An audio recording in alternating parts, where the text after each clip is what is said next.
In a small French town called Digne lives a kind old bishop named Monsieur Myriel.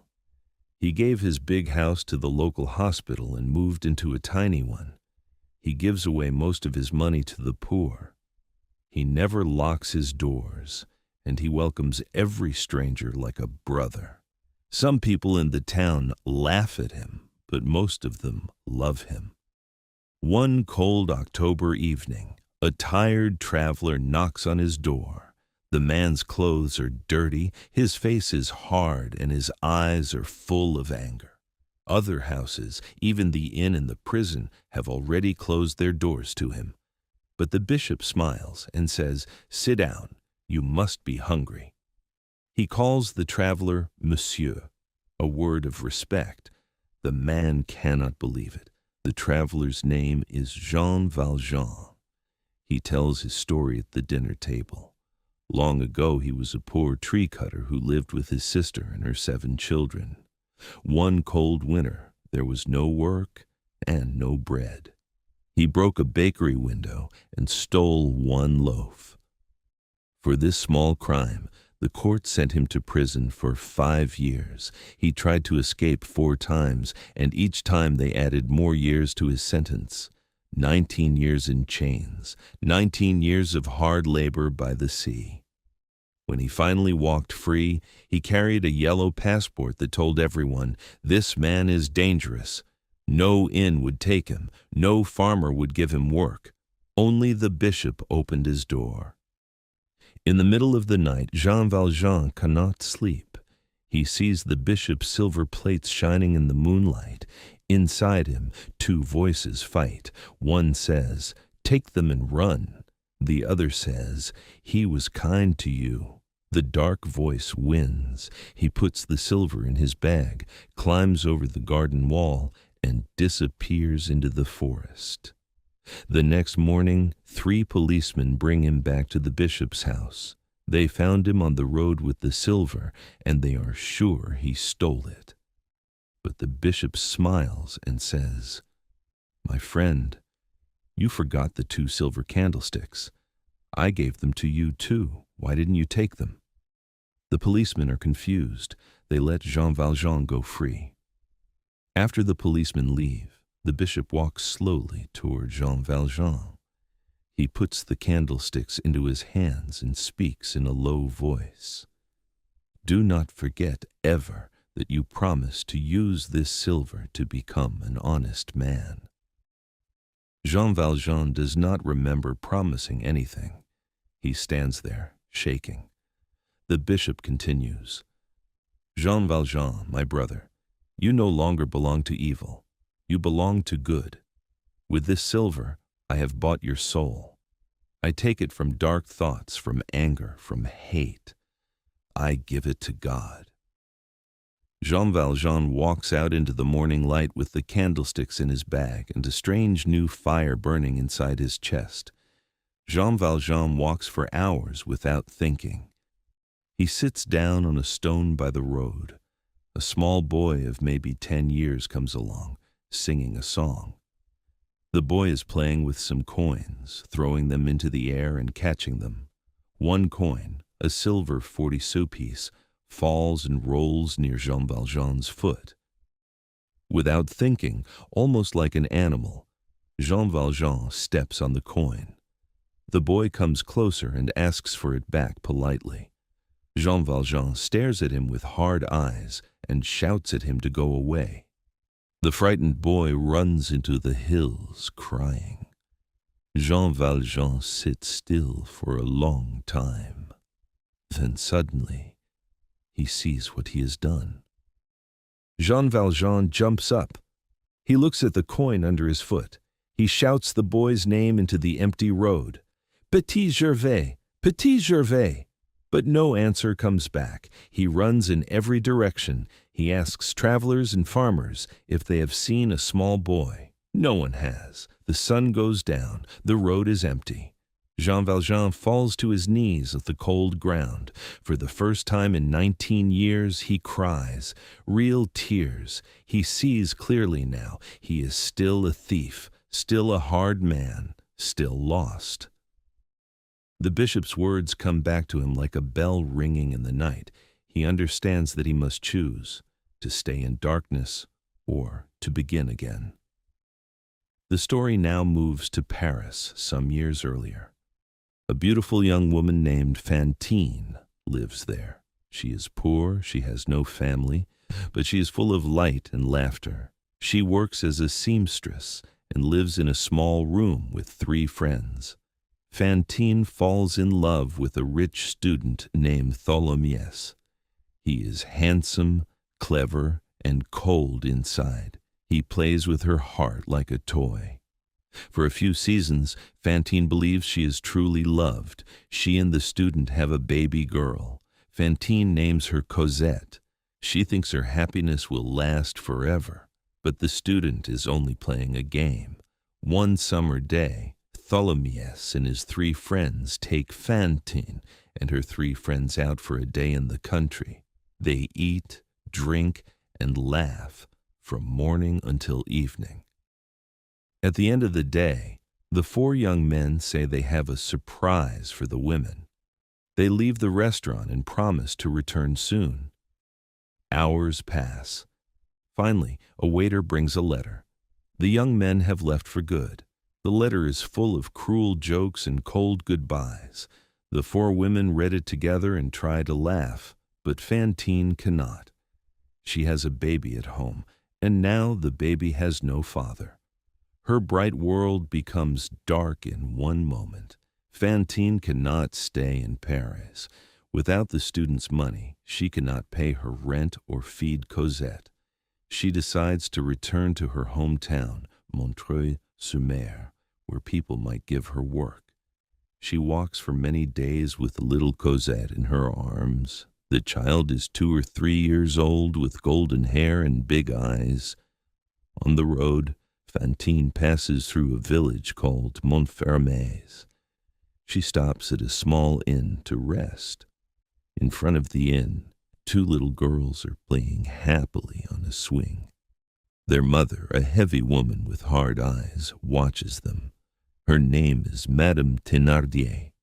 Fantine sees the children laughing, and her heart aches. Fantine speaks to Madame Thénardier. She explains that she is going back to her village to look for work, but she cannot bring her child to a factory. She asks if the woman would care for Cosette for a short time. She will send money every month. Madame Thénardier looks at the golden-haired child and then at her husband, who is watching from the door. The Thénardiers run the inn, but they are always in debt. They smell money. They agree to take Cosette for 7 francs a month, plus extra for clothes. Fantine kisses her daughter many times and walks away crying. She does not know that she has just left her child with 2 cruel and greedy people. Fantine arrives in her hometown, Montreuil-sur-Mer, but she does not recognize it. The town has changed. There is a big new factory that makes black glass and small jewelry.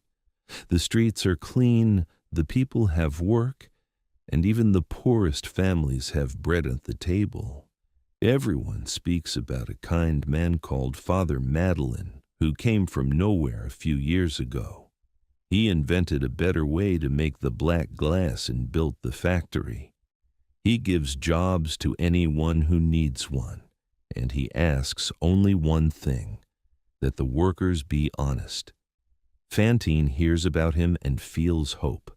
Maybe here, in this changed town, she can start again.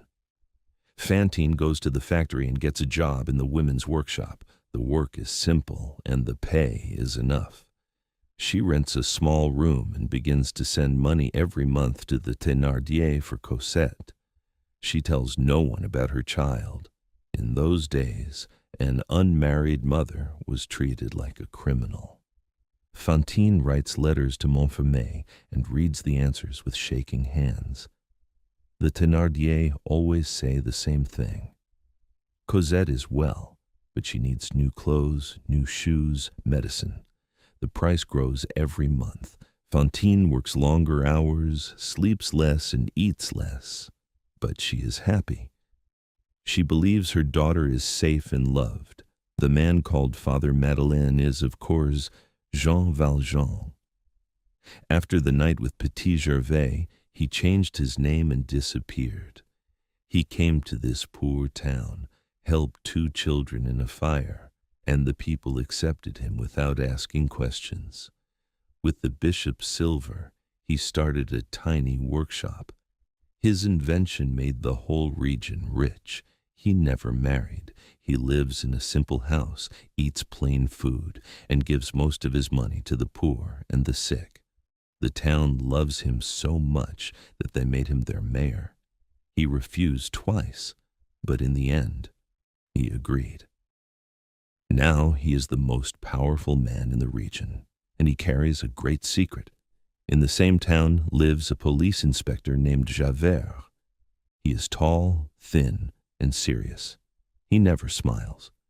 For Javert, the world is simple. There are honest people and there are criminals, and a criminal stays a criminal forever. Javert was born in a prison. His mother told fortunes. His father was a thief. He chose the opposite path with all his strength. He believes the law is sacred. When he looks at Mayor Madeleine, something feels wrong to him. The mayor's too strong for an old man. He lifts heavy carts like a soldier. He walks with the heavy steps of a prisoner. Javert watches him quietly, day after day, year after year. In the women's workshop, an older worker discovers Fantine's secret. She follows the letters from Montfermeil and finds out about Cosette. The news spreads quickly. The other women begin to whisper. They look at Fantine with cold eyes. The forewoman of the workshop, a hard religious woman, tells Fantine she must leave. The mayor has rules. Workers must be honest. Fantine tries to explain, but the forewoman will not listen. Fantine receives 50 francs and is told to go. She does not know that Father Madeleine knows nothing about this. He has given the forewoman full power over the women's workshop, and she has used it cruelly.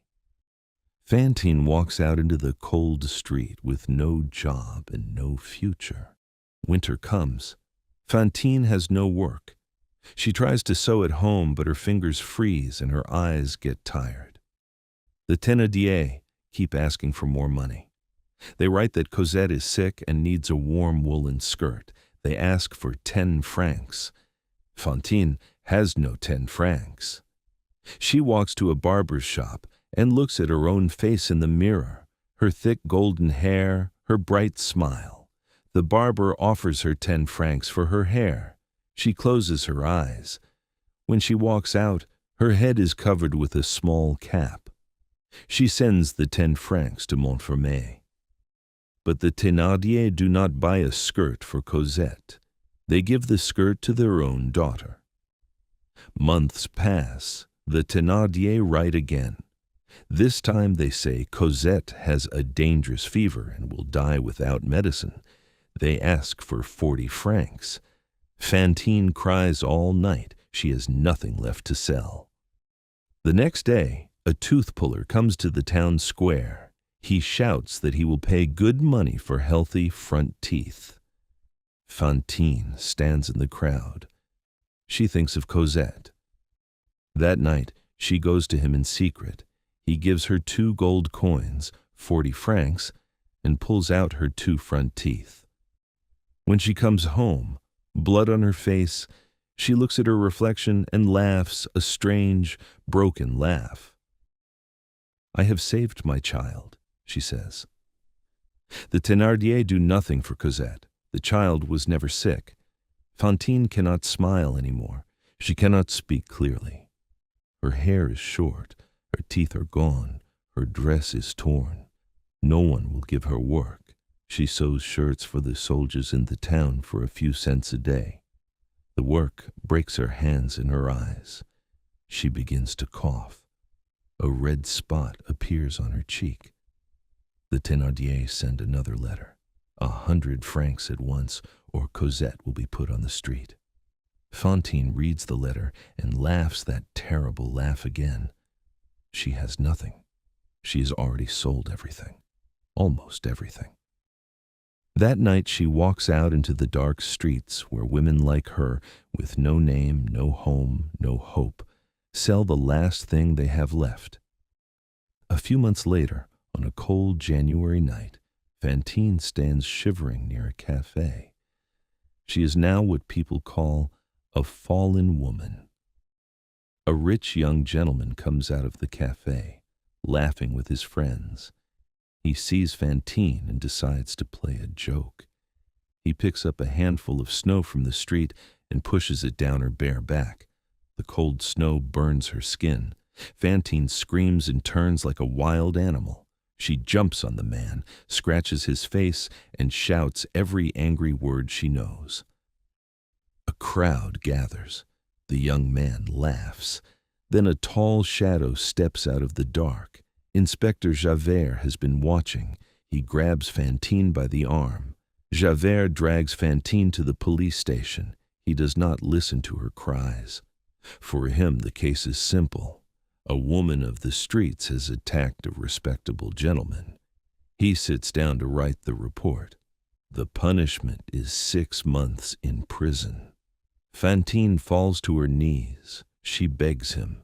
She tells him about her little girl in Montfermeil, about the rent, the medicine, the cold winter.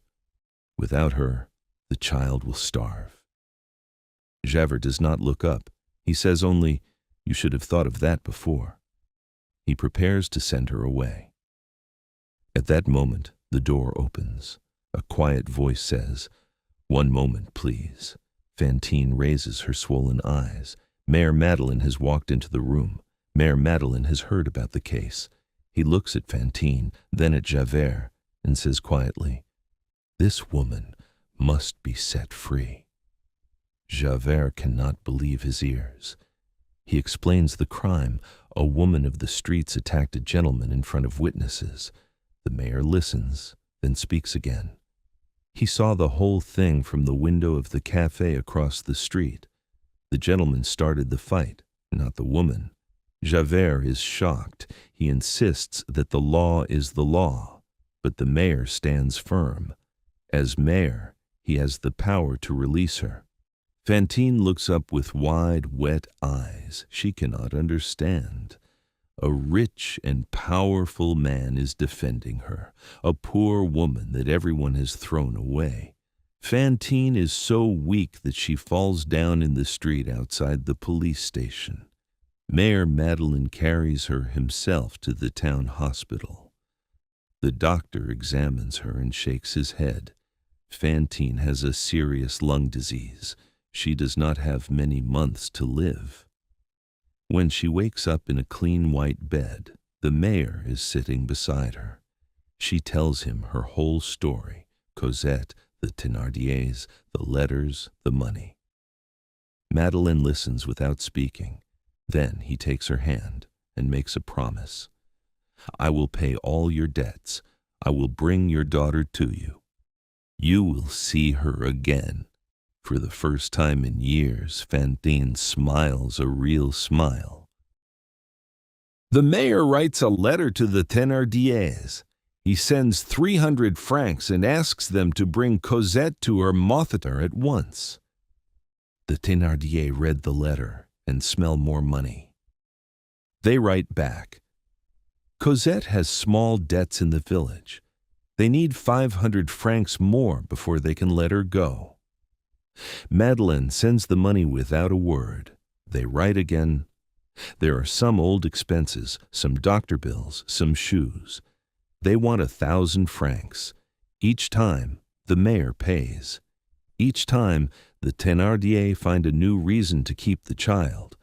They do not love Cosette. They use her like a small servant, but she has become a tool to take money from this generous stranger. Weeks pass. One afternoon, Javert asks to see the mayor in private. He stands very straight, like a soldier. He says, "Monsieur le Maire, I have made a serious mistake. I must be punished." The mayor is surprised. Javert continues. A few weeks ago, in his anger after the Fantine case, he sent a secret report to Paris. He accused the mayor of being an old prisoner, a man named Jean Valjean, who broke parole many years ago.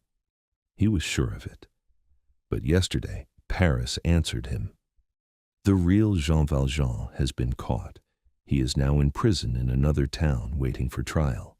Javert says, "I was wrong about you, sir. Please dismiss me from my position." The mayor sends Javert away without dismissing him. Then he locks his office door. His face is white. He sits down and stares at the wall. So another man is going to be punished as Jean Valjean.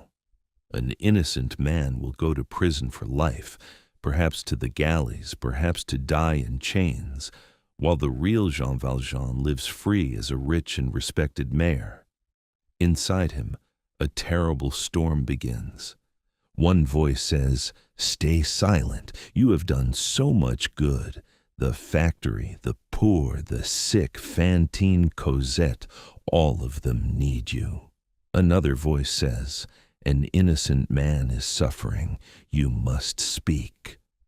All night, Madeleine walks back and forth in his small room.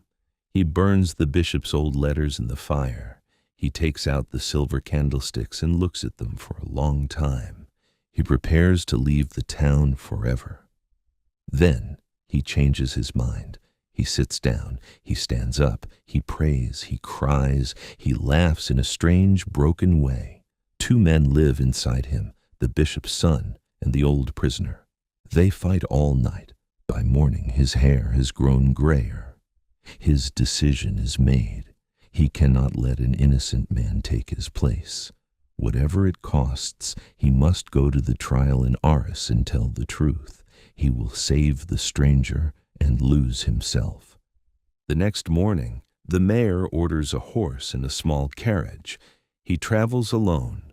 The journey to Arras is long, the roads are bad, and the weather is cold. At every village, something tries to stop him. A broken wheel, a tired horse, a closed bridge. Each problem feels like a sign from God. He thinks, perhaps I should turn back. Perhaps heaven does not want me to go. But each time, he finds a way to continue. He arrives in Arras late at night. He learns that the trial is happening at that very moment. He runs to the courthouse. The doors are closed, but he sends a small note to a judge inside. The judge knows his name and lets him in. The mayor enters the courtroom quietly and sits in the shadow at the back. The court is judging a poor old man named Champmathieu. The man is confused and almost stupid. He does not understand the questions. 3 former prisoners stand up one by one and swear that this is Jean Valjean. They remember his shoulders, his voice, his old scars. The judge is sure. The lawyers are sure. The man Champmathieu cries that he is not Jean Valjean, that he is just a poor tree cutter, but no one believes him. The verdict is coming. In another minute, an innocent man will be sent to the galleys for life. Mayor Madeleine slowly stands up. The whole courtroom turns to look. The mayor walks to the front. His voice is calm and clear. "Gentlemen of the court, set this man free. He is not Jean Valjean. I am Jean Valjean." Silence falls like a stone. The judge thinks the mayor has gone mad. But Madeleine continues. He turns to the 3 former prisoners and calls them by name. He reminds each of them of small details only Jean Valjean could know. A scar on an arm, a song from the prison, a fight from 20 years ago. The 3 men go pale. They nod. The truth is in the room now. The mayor smiles a sad, peaceful smile and walks out of the courtroom. No one stops him. The mayor returns to Montreuil-sur-Mer the next day. He goes straight to the hospital to see Fantine. She is dying. but she is happy. She believes Cosette is coming today. She keeps asking about her child, about her golden hair, about her little voice. Madeleine sits beside her. He has not slept.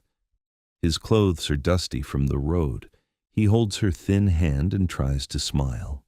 He cannot tell her the truth, that he confessed in court, that the police are coming for him, that Cosette is still in Montfermeil. The kind nun in the room watches over them both. Outside in the street, heavy footsteps are already approaching the hospital door. The door of the hospital room opens. Javert walks in. His face is hard and cold. He does not take off his hat. He looks at the mayor and says in a loud voice, "Come, Jean Valjean!" Fantine is in her bed.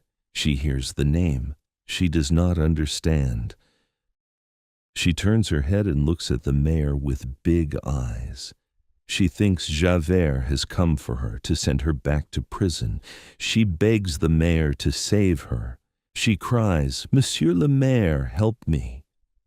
But the mayor does not answer. He looks at Javert with quiet, sad eyes. Fantine sees his face. She sees the truth. The mayor cannot help her any more. He is no longer the mayor. Fantine tries to sit up in her bed. She asks again and again, "Where is Cosette? Where is my child?" The mayor cannot answer. Javert laughs a short, cruel laugh. He says, "Be quiet, woman.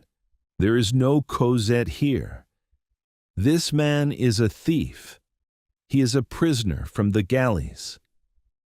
Fantine looks at him with wide, frightened eyes. She tries to speak. She cannot.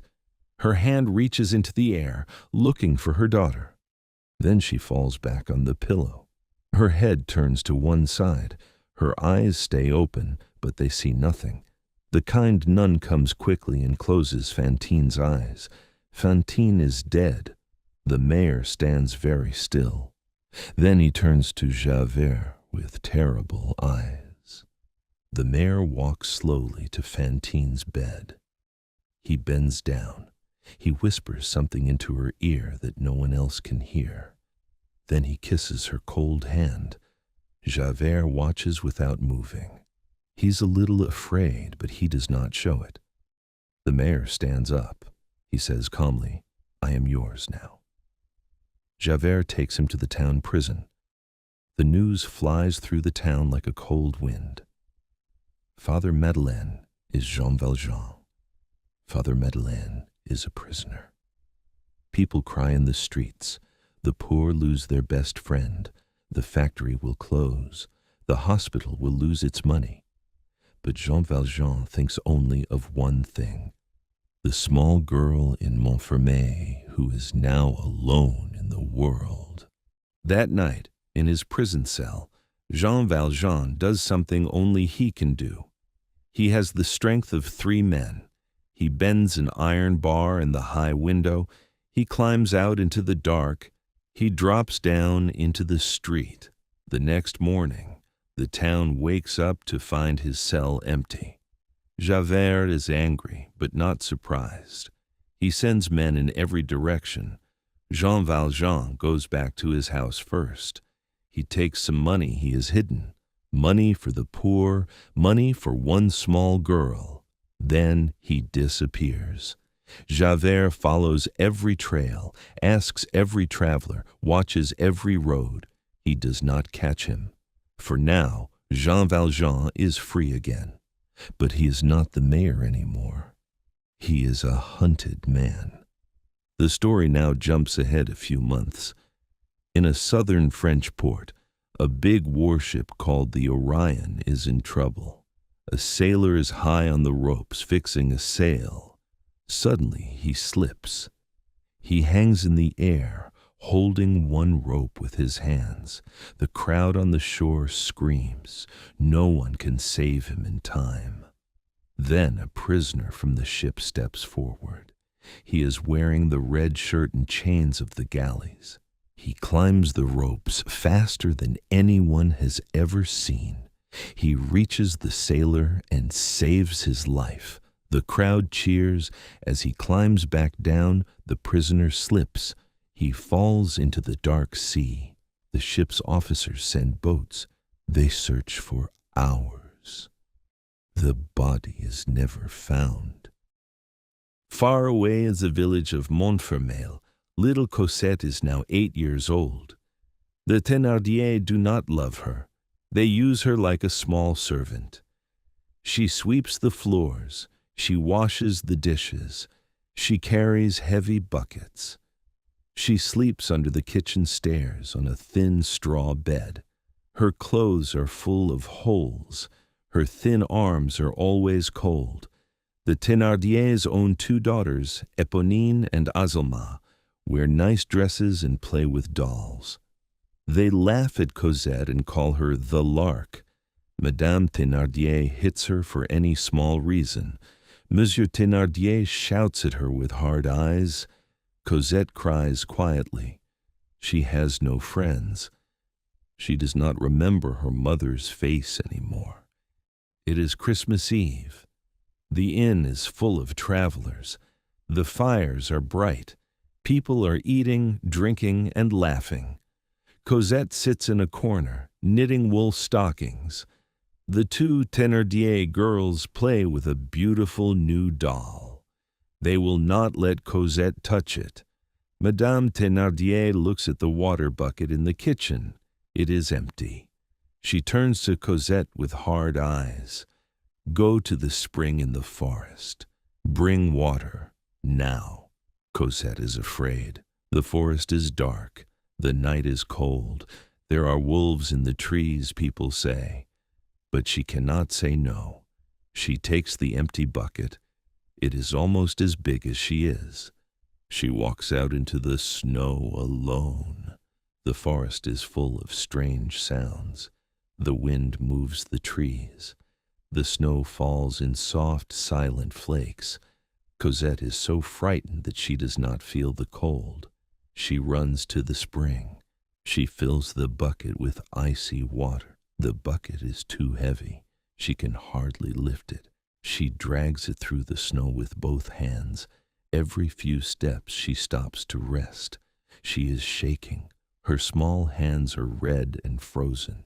She cries silently. She has no hope and no help. The forest seems endless.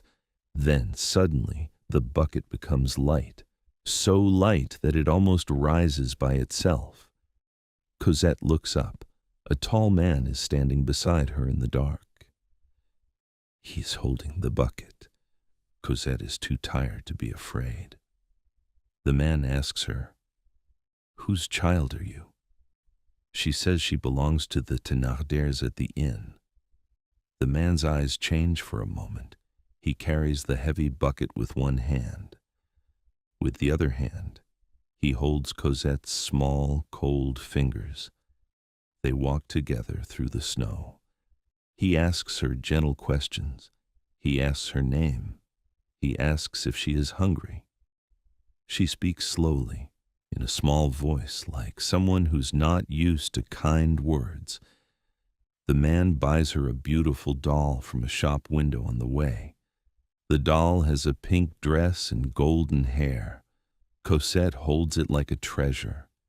She has never owned anything before in her whole life. The man and the child arrive at the inn together. Madame Thénardier sees the bucket and the doll. Her eyes become big and angry. She wants to hit Cosette, but the stranger is watching. He sits down at a small table and orders a simple dinner. He pays well. He says nothing. He only watches the child. He sees how she works. He sees how the Thénardier treat her. He sees the 2 other girls in their nice dresses. He sees Cosette in her rags. Hours pass. Late at night the stranger speaks. He tells the Thénardier, "I am taking this child with me." Madame Thénardier laughs. Her husband's eyes shine. They smell money. Now the real fight begins. Monsieur Thénardier rubs his hands. He thinks fast. He says to the stranger, "We love this child like our own. We cannot let her go for nothing." He starts to ask for money. First 1,500 francs, then more again. The stranger says nothing. He only listens with calm, dark eyes. Then he takes out a paper. It is a letter written in Fantine's own hand. The letter says, "Monsieur Thénardier, please give my child to the man who brings this paper." Thénardier reads it. His face turns yellow. He understands now. This stranger knew Fantine. This stranger has come for the child. There is no game left to play. The stranger puts 1,500 francs on the table and stands up. The stranger takes Cosette by the hand. He helps her put on her thin coat. He says softly, "Come, my child." Cosette holds her new doll tightly. She does not look back. She does not say goodbye. Thénardier follows them into the dark road. He has changed his mind. He thinks he can get more money. He runs after them and shouts, "Wait! Give me the child back!" The stranger turns slowly. He looks at Thénardier with cold, terrible eyes. He takes out the letter again. He shows it without a word. Thénardier steps back. He is afraid now. The stranger and the little girl walk away into the snow. Cosette has left her old life behind. She will never see this inn again. The man is, of course, Jean Valjean. He did not die in the sea. He swam to a hidden boat and escaped. He found Fantine's old letter in her things. He promised her he would save the child. Now he keeps his promise. He and Cosette walk for many hours. Cosette is tired, but happy. She asks him many small questions. He answers gently. By morning, they arrive in Paris. Valjean rents 2 small rooms in an old quiet house called the Gorbeau House. It is in a poor part of the city. No one knows them here. He buys Cosette warm clothes, good shoes, and bread. For the first time in her life, Cosette laughs. For the first time in many years, Valjean smiles. Days pass and then weeks. Cosette begins to grow. The dark shadows leave her eyes. Her face becomes round and bright. Valjean teaches her to read. He buys her books in a small wooden table. They live very simply. They eat plain food. They wear plain clothes. But the small rooms are full of something new. Love. Valjean has never loved anyone before. He has never had a family. Now this little girl has become his daughter, his friend, his whole world. Cosette calls him father. She does not know his real name. She does not know his past. She only knows that he is kind, that he saved her, and that with him she is safe. Their happiness is quiet but very deep. One evening, Valjean's walking at the street alone. He sees a tall man in a long coat across the road. The man's face is in the shadow. Something in his way of walking makes Valjean's heart stop. He knows this man. He knows him well. It is Javert. Javert is in Paris now. He has been promoted. He works for the city police. He has not forgotten Jean Valjean. He has been searching for him in secret. Now, by chance, he has seen the old prisoner in a Paris street. Valjean walks home quickly. He does not look back. But he knows the truth. The hunt has started again. He cannot stay in the Gorbeau house. He must move.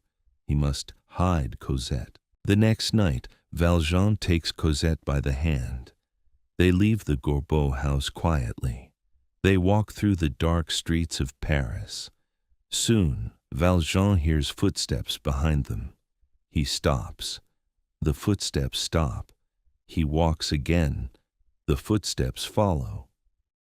He turns into a narrow street. The footsteps follow. He looks back. 4 shadows are coming after them. Javert and 3 policemen. Valjean walks faster. Cosette tries to keep up with her little legs. They cross a small bridge over the dark Seine River. They turn into a long, empty street. The high walls of Paris are around them. There is no escape. The footsteps grow louder. Cosette is too tired to run. Valjean lifts her in his arms. He runs. Valjean comes to a high stone wall at the end of the street. There is no door. There is no window. There is only the wall. Javert is 1 minute behind him. Valjean looks up. The wall is too high for one man to climb. But Valjean is not one man. He is the strongest man in France. He puts Cosette on his back. He sees a rope hanging from a lamp at the corner. He cuts it free with his knife. He ties one end around Cosette. With his hands and feet he climbs the wall like a cat. He pulls Cosette up after him with the rope. They drop down on the other side. They are in a garden. They are safe, for now. The garden is large, dark, and very quiet. Tall trees stand around them. A small bell rings somewhere in the distance. Valjean does not know where they are. Cosette is shaking from cold and fear. He carries her under a tree. Then he hears a strange sound, a man walking with a bell on his leg like an animal. Valjean is surprised. The man comes closer in the dark. Valjean looks at his face. He cannot believe his eyes. He knows this man. Years ago in Montreuil-sur-Mer, a poor old worker fell under a heavy cart. Mayor Madeleine lifted the cart with his bare hands and saved his life. That man's name was Fauchelevent. And here he is, alive in this strange garden. Fauchelevent recognizes Valjean too. He cries quietly. He says, "Monsieur le Maire, is it really you?" He takes them inside a small house in the garden. He explains everything. After the accident in Montreuil-sur-Mer, the mayor helped him find a new job. Now, Fauchelevent is the gardener in a convent, a quiet place where many nuns live and pray. Men are not allowed inside the convent walls. The bell on his leg tells the nuns where he is so they can avoid him. Valjean understands. They are in a convent garden. They are inside a place where no policeman, not even Javert, can ever come. He looks at Cosette sleeping on a chair. A new idea is beginning in his mind. Fauchelevent owes Valjean his life. He wants to help. But how can a man and a little girl stay in a convent? Men cannot live here. Even gardeners must follow strict rules. Fauchelevent thinks for a long time. Then he has an idea. He will go to the Mother Superior. He will say his brother has come to help him in the garden because he's getting old. He will say his niece needs a place to study. The plan is dangerous. If the nuns find out who Valjean really is, all is lost. But Fauchelevent tries. The Mother Superior listens. She thinks. She agrees. Cosette will be a student. Valjean will be the gardener's helper.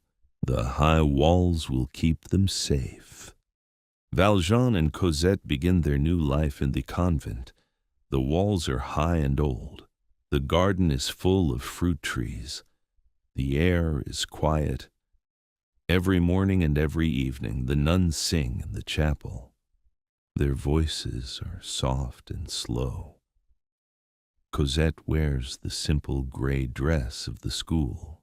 She learns to read, to write, and to pray. The other girls are kind to her. For the first time, she has friends her own age.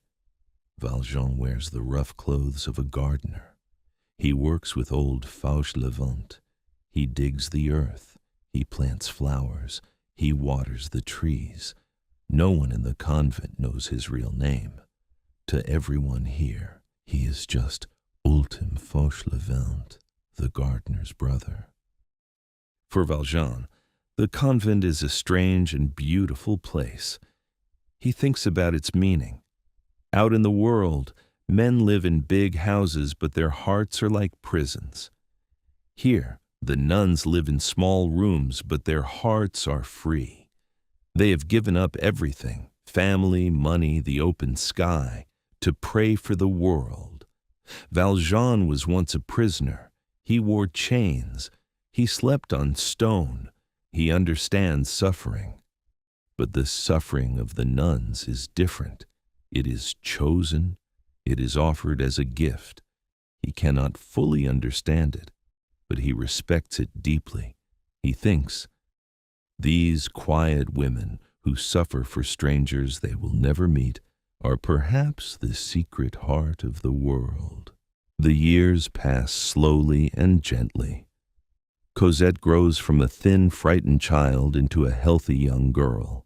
Her cheeks become pink, her eyes shine, her hair grows long and golden like her mother's. She has forgotten almost everything about the Thénardier. The dark forest, the heavy bucket, the cold kitchen, all of it has become like a bad dream. She remembers only her father, the kind man who came one night and took her away. She loves him with her whole heart. Valjean watches her grow with quiet joy. Every smile she gives him is a small miracle. He has found peace. Behind the high walls, the world cannot reach them. Javert cannot reach them. The past cannot reach them. Valjean is no longer the hard man from the road. He is no longer the worried mayor. He is no longer the hunted prisoner. He is just an old gardener with white hair and rough hands. He prays sometimes in the back of the chapel. He does not pray with words. He prays with his silence. He thinks of the bishop who saved him long ago. He thinks of Fantine, who trusted him with her child. He thinks of all the people he has hurt and all the people he has helped. The silver candlesticks still stand in his small room. He lights them on quiet evenings. Their soft light fills the room. It also fills something inside his chest that was empty for many years. Valjean and old Fauchelevent become close friends. They work together every day. They eat their simple meals together. They sit in the evening sun and talk quietly about small things, the weather, the trees, the bees. Fauchelevent never asks about Valjean's past. He is grateful for his life. That is enough for him. Valjean is grateful too. He has found a brother in his old age. The two men understand each other without many words. Cosette runs to them after her lessons. She brings them flowers from the garden. She laughs at their old jokes. The little family is strange. 2 old men and 1 young girl behind a convent wall. But it is real, and it is happy. But one thought worries Valjean. Cosette is growing. She's almost a young woman now. Is this quiet life right for her? She has never seen the city. She has never walked in a normal street. She knows nothing of the world outside. The nuns are kind, but they are old. The other girls are nice, but they will all leave one day. What will happen to Cosette? Should she stay here forever and become a nun herself? Or should she go out into the world and live a full life? Valjean is afraid of the world. The world means Javert. The world means danger. But he loves Cosette too much to keep her in a cage, even a beautiful one. Valjean thinks about this for a long time. Old Fauchelevent dies peacefully one winter.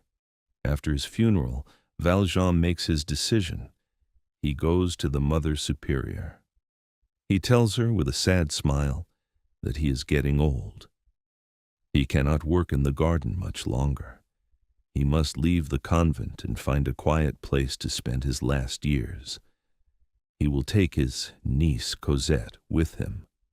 The Mother Superior is sorry to lose them, but she understands. She gives them her blessing. Cosette cries a little. She has been happy here, but she also wants to see the world. She wants to walk in the streets, to wear pretty dresses, to learn what life is. She does not know yet how much her life will change. Valjean rents a small house in a quiet street in Paris, the Rue Plumet. The house has a large wild garden behind it. The garden has not been cared for in years. It is full of tall grass, old trees, and sweet smells. Valjean loves it. It reminds him a little of the convent. He fills the house with simple furniture. He hires one old servant, a woman called Toussaint. He keeps the silver candlesticks on the table. He keeps Fantine's old letter in a small box. He and Cosette have a new life now, but it is still small, still quiet, still hidden. To be safe, Valjean also rents 2 other small rooms in other parts of Paris. If danger comes, they can disappear quickly. In the Rue Plumet, Cosette grows up fully. She is no longer a child. She is 15, then 16, then 17. She is beautiful in a quiet way. She does not know it yet. She wears simple dresses. She walks with her father in the public gardens of Paris in the afternoons. People look at her on the street. Young men turn their heads. Cosette does not notice. She thinks only of her father. She reads books. She plays the piano a little. She helps Toussaint in the kitchen. Valjean watches her with mixed feelings, joy because she is happy, and a small fear, because he knows that one day, soon, a young man will see her and her quiet world will end. Every afternoon, Valjean and Cosette walk in a large, beautiful park in Paris called the Luxembourg Garden. They have their favorite bench under the trees. They sit together and watch the children play. They watch the old men read newspapers. They watch the young couples walking slowly. Cosette feeds the small birds with pieces of bread. Valjean reads quietly beside her. They are a calm, happy pair. People who see them think, "What a kind old man, what a sweet young girl." No one would believe their real story. No one would believe that this old man was once a prisoner, and this young girl was once a small servant in a cold inn. The past is far away. Or so they think. In an old part of Paris lives a man named Monsieur Gillenormand. He is over 90 years old. He has white hair and a strong voice. He still walks straight. He still laughs loudly. He belongs to the old world, the world before the French Revolution. He loves the king. He hates Napoleon. He hates new ideas. He hates poor people who want to change France. He lives with his older daughter, a cold, religious woman. He has another daughter who died young. Her son lives in the country with his own father. The old man does not see this grandson. He has decided long ago that the boy's father is his enemy, and the boy must not know him. The grandson's name is Marius. His father is Colonel Georges Pontmercy. The colonel fought in Napoleon's army. He was a hero at the great battle of Waterloo. He was wounded many times. Napoleon himself gave him the title of Baron on the battlefield. But after Napoleon's fall, the new king's government did not accept this title. The colonel lost everything. his army, his name, his place in the world. He went to live in a small house in a small town. He grew flowers in his garden. He was poor, but he was proud. He had only one love left in his life, his son Marius, but old Gillenormand kept the boy by force. The colonel was allowed to see his son only in secret. To understand the colonel, we must look back to Waterloo. On a wet June day in 1815, two great armies met on a Belgian field. Napoleon led the French. The English General Wellington led the others. The fight was long and terrible. Thousands of men died in the mud. By evening, Napoleon's army was breaking. In the last hour, a French officer fell from his horse, wounded and bleeding. He lay among the dead. A thief came in the dark to take rings from the bodies. By accident, he pulled the officer free from under a dead horse. The officer woke up. The thief ran away. The thief's name was Thénardier. The officer's name was Pontmercy. Pontmercy never forgot. He told everyone that Thénardier had saved his life. Marius grows up in his grandfather's house in Paris. He learns to hate Napoleon, just like his grandfather. He thinks his father is a bad man who left the family. He has never spoken to him. Then one day, a letter comes. The colonel is dying. He wants to see his son. Marius travels to the small town. He arrives too late. His father's already dead. On the small bed, the colonel left a short letter for his son. The letter says, "To my son, the emperor gave me the title of baron at Waterloo. The new government does not accept this. I want my son to wear it. He will be a baron too. The man named Thénardier saved my life. My son must help him if he ever can." Marius returns to Paris with the letter. At first he does not feel much, but he begins to ask questions. He talks to an old priest who knew his father. He reads about Napoleon's army. He reads about Waterloo. He learns the truth. His father was not a bad man. His father was a brave soldier and a kind heart.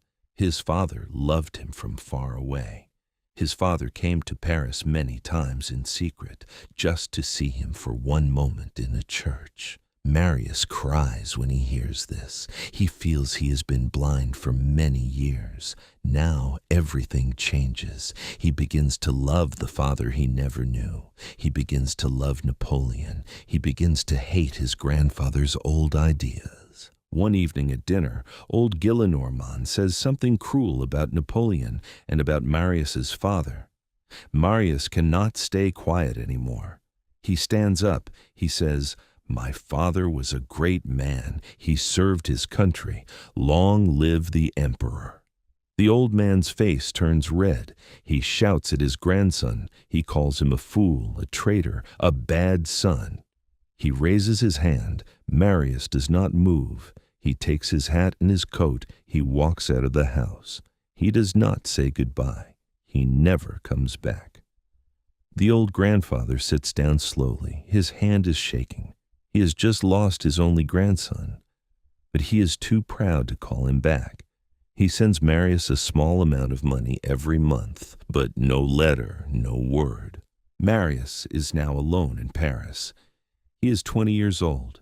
He has no money. He has no friends. He has no plan. He rents a tiny room in the Gorbeau house, the same poor house where Valjean once lived. He sells his watch. He sells his coat. He eats one small meal a day. He studies the law. He reads at night by a single candle. He is hungry, cold, and proud. He refuses his grandfather's money. He wants to make his own way. He learns to be patient. He learns that a man can live on very little. He learns that hunger is not the worst thing in the world. The worst thing is to feel ashamed of yourself. Marius is poor, but he is not ashamed.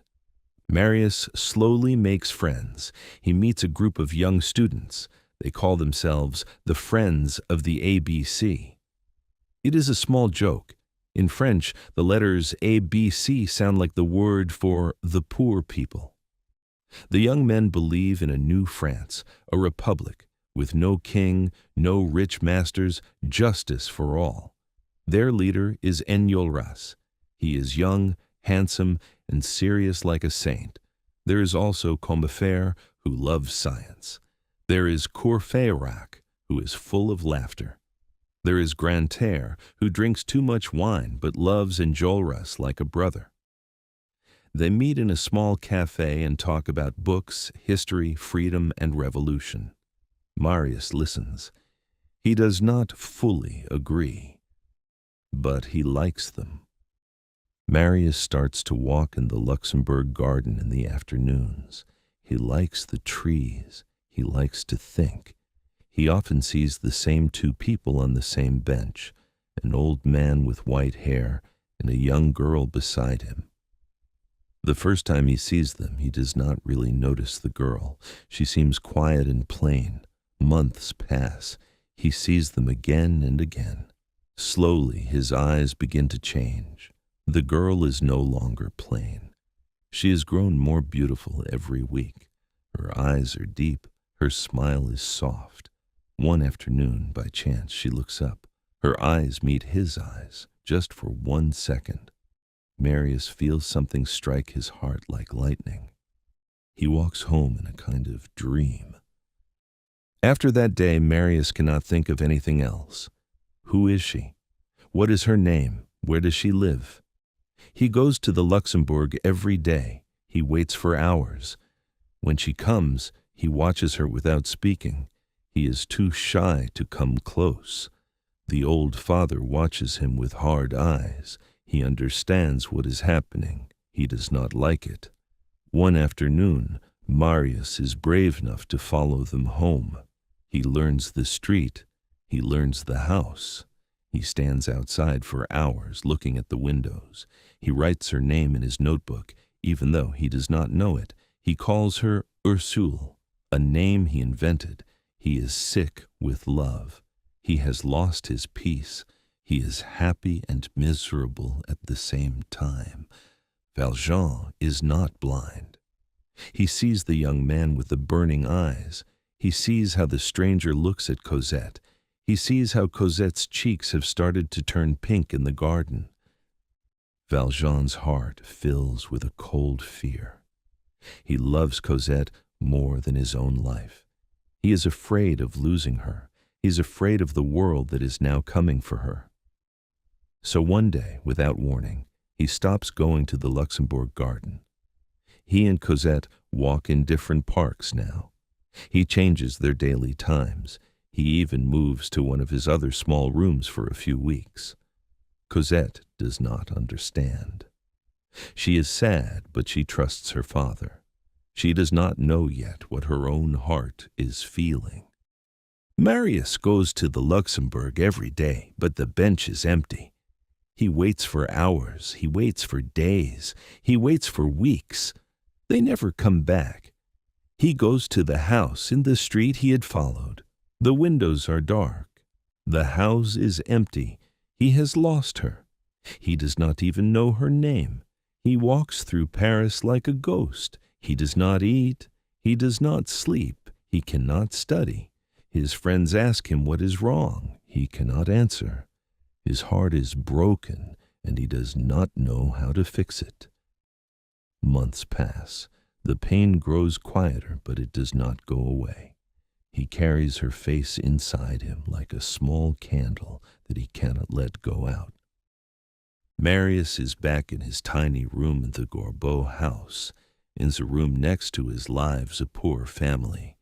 The father is thin and dirty with sharp, clever eyes. The mother is heavy and angry. They have 2 daughters, one about 16, one about 14. The girls have no shoes. They wear torn clothes. They are pale and hungry. Marius hears the family fight through the thin wall. The father drinks. The mother screams. The girls cry. The family calls themselves Jondrette. They beg for money. They write sad letters and send them to rich people asking for help. Marius feels sorry for them. He has very little, but he sometimes gives the older girl a small coin. Her name is Éponine. One winter morning, the older Jondrette girl knocks on Marius's door. She asks him for help. She gives him a letter to read. While Marius reads the letter, the girl walks around his small room. She picks up his books. She looks at his papers. She talks too much. She is thin and pale, but her eyes are sharp. She tells Marius she has not eaten for 2 days. Marius gives her his last 5 francs. She is very surprised. She thanks him with a strange, sad laugh. Then she says something that stops his heart. She says, "Sometimes I go out at night. I know all the streets. I could find anyone for you if you wanted." Marius does not answer, but he thinks about her words for a long time. A few days later, Marius hears something through the wall. The Jondrette family is excited. The father is shouting and laughing in a strange way. He says, "He is coming today, a rich man, a real fool, a gold mine." Marius is curious. He stands on a chair. He finds a small hole high in the wall between the 2 rooms. He looks through it. He can see almost the whole room of the Jondrettes. The father is walking back and forth. He is preparing something. He is hiding a rope behind a curtain. He is putting a long knife under a table. He is making the fire very hot with a strange iron tool in the middle of it. Marius does not understand, but he feels danger.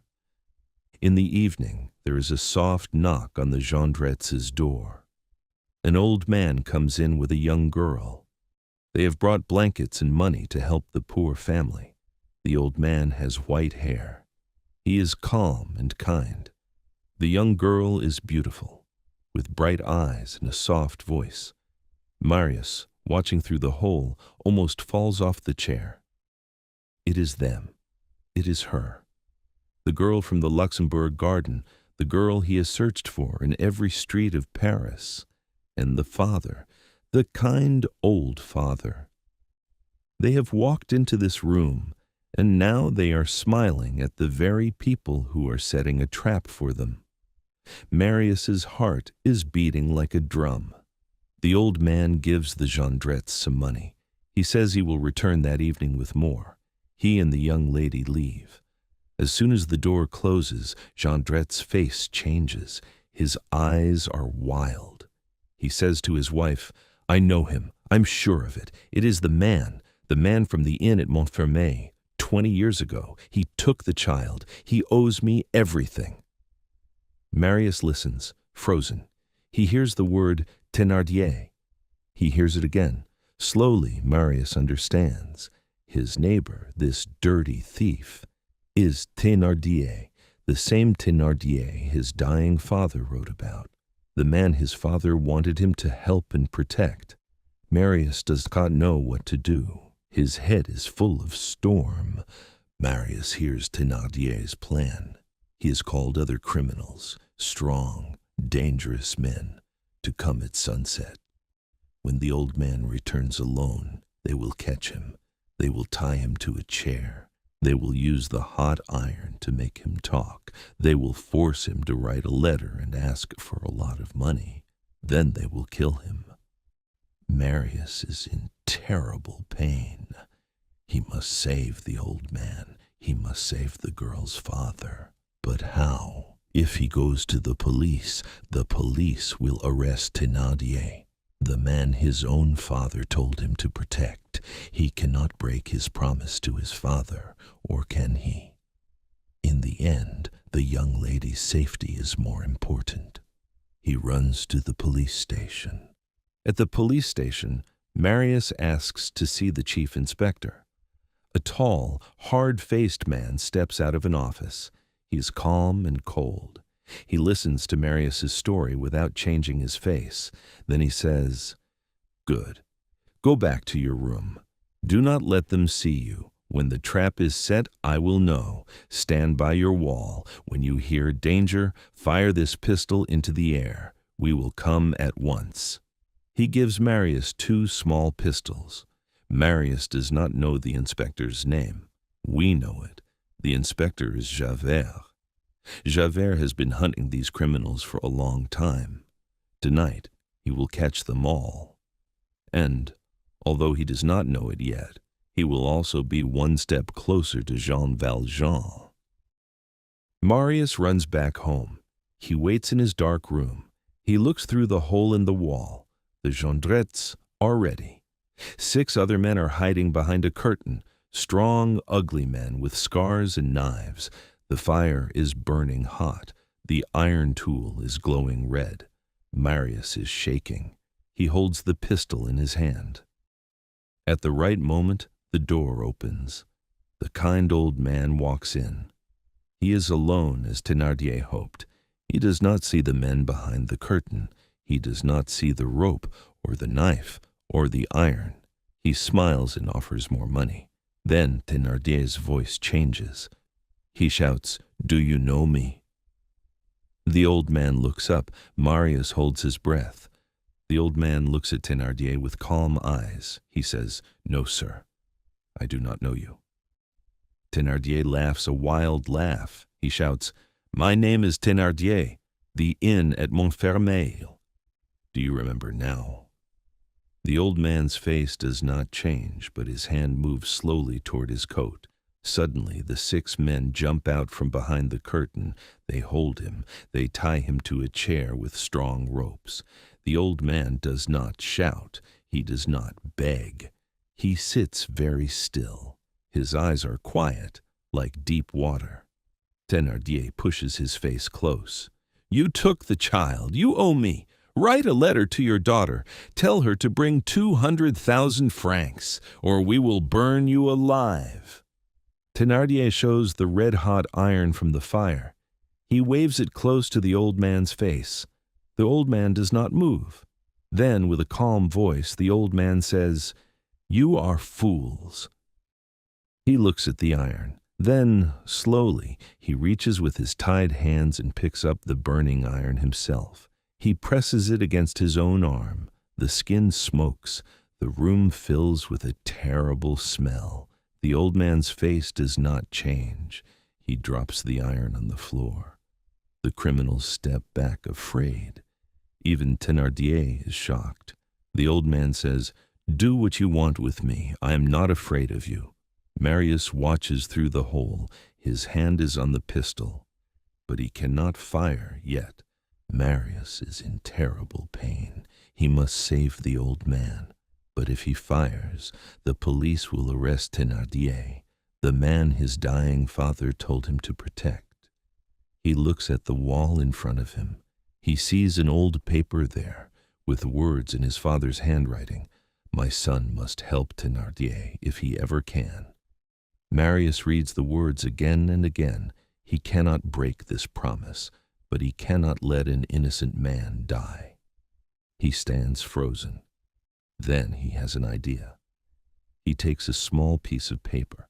He writes one word on it, "Police." He folds it. He throws it through the hole into the next room. It lands at Éponine's feet. She picks it up and reads it. Her face goes white. Éponine warns her father. Thénardier shouts, "Run!" The criminals jump for the windows, but it is too late. The door explodes open. Javert is there, with 20 policemen behind him. They fill the small room. They knock down the criminals, one by one. Knives fall, ropes are cut, the fire is put out. The old man, still tied to the chair, sits in the middle of the storm without saying a word. Thénardier fights, but he is caught. His wife screams and throws plates. She is caught too. In 2 minutes, all of the criminals are in chains. Javert stands tall. He looks around the room with a small, hard smile. Tonight, he has done good work. In the storm, no one is watching the old man. He cuts his ropes with a small knife hidden in his sleeve. He stands up. He walks calmly to the open window. He steps out into the dark. He drops down to the street below. He disappears into the night. By the time Javert turns to him, the chair is empty. Javert is shocked. He shouts. He sends men to search, but the old man is gone. Javert does not understand. Who was he? Why did he have a hidden knife? Why did he escape from the police? Javert thinks for a long time. Something tells him this old man was important. Something tells him he has seen those calm, deep eyes somewhere before, long ago. Marius is left alone in his dark room. He drops the pistol. He sits on his bed. He cannot think clearly. He has seen the girl he loves walk into his own house. He has heard her father called by a strange name. He does not know who they are or where they live. They are gone again, and now he has lost something else too. Éponine has been arrested with the rest of her family. The Jondrette family is gone. The Gorbeau house is silent. Spring is coming to Paris. The streets are warmer. The trees are green. But Marius's heart is colder than winter. He walks the streets for weeks, looking, hoping. He cannot find her. He begins to think he will never see her again. Some weeks later, Éponine is free again. The police did not hold her long because she was young and seemed innocent. She comes to find Marius in his room. She looks even thinner than before. Her dress is torn, but her eyes shine when she sees him. She loves Marius. She has loved him for a long time, in her own secret, quiet way. Marius does not know this. He sees her only as a poor, kind girl. He asks her with hope in his voice, "Éponine, can you find someone for me? A young lady. I do not know her name. I do not know her street. But you said once you could find anyone in Paris." Éponine looks at him for a long moment. Her smile breaks a little. She says, "I will find her." After many days of searching, Éponine finds the house. It is the small house in the Rue Plumet, with the wild garden behind it. She watches it. She sees the old man and the young girl. The girl is alone in the garden in the evenings, walking among the trees. Éponine returns to Marius. She tells him the address. She does not smile when she tells him. Her heart is breaking quietly. Marius does not see it. He is so happy that he almost cries. He thanks her again and again. That same night, he goes to the Rue Plumet. He stands outside the iron gate. He waits. The garden is dark. Then, between the trees, he sees a soft white dress moving. It is her. It is Cosette. Marius opens the small iron gate and steps into the garden. Cosette sees him. She does not run. She does not scream. Her heart already knows him. They have looked at each other so many times in the Luxembourg garden without one word, that their souls are already old friends. Marius cannot speak at first. Then he says her name, even though he does not know it. He says, "I love you." Cosette closes her eyes. She says, "I love you too." There is no long speech. There is no big plan. There's only this quiet garden, the soft summer night, and two hearts finding each other. They sit on an old stone bench under the trees. They hold hands. They talk in whispers for hours. For many weeks, Marius comes to the Rue Plumet every evening. He climbs over the gate when no one is watching. Cosette waits for him in the dark garden. They sit on the same stone bench. They talk about everything and nothing. They learn each other's small habits. They share their childhood stories, though Cosette does not know much about her own past and Marius's own story is sad. They never touch more than holding hands. Their love is shy, pure, and quiet. Cosette tells Valjean nothing. She loves her father, but this new feeling is a secret she cannot share yet. Valjean, in the house, slowly sees the change in her. Her eyes are too bright. Her smile is too soft.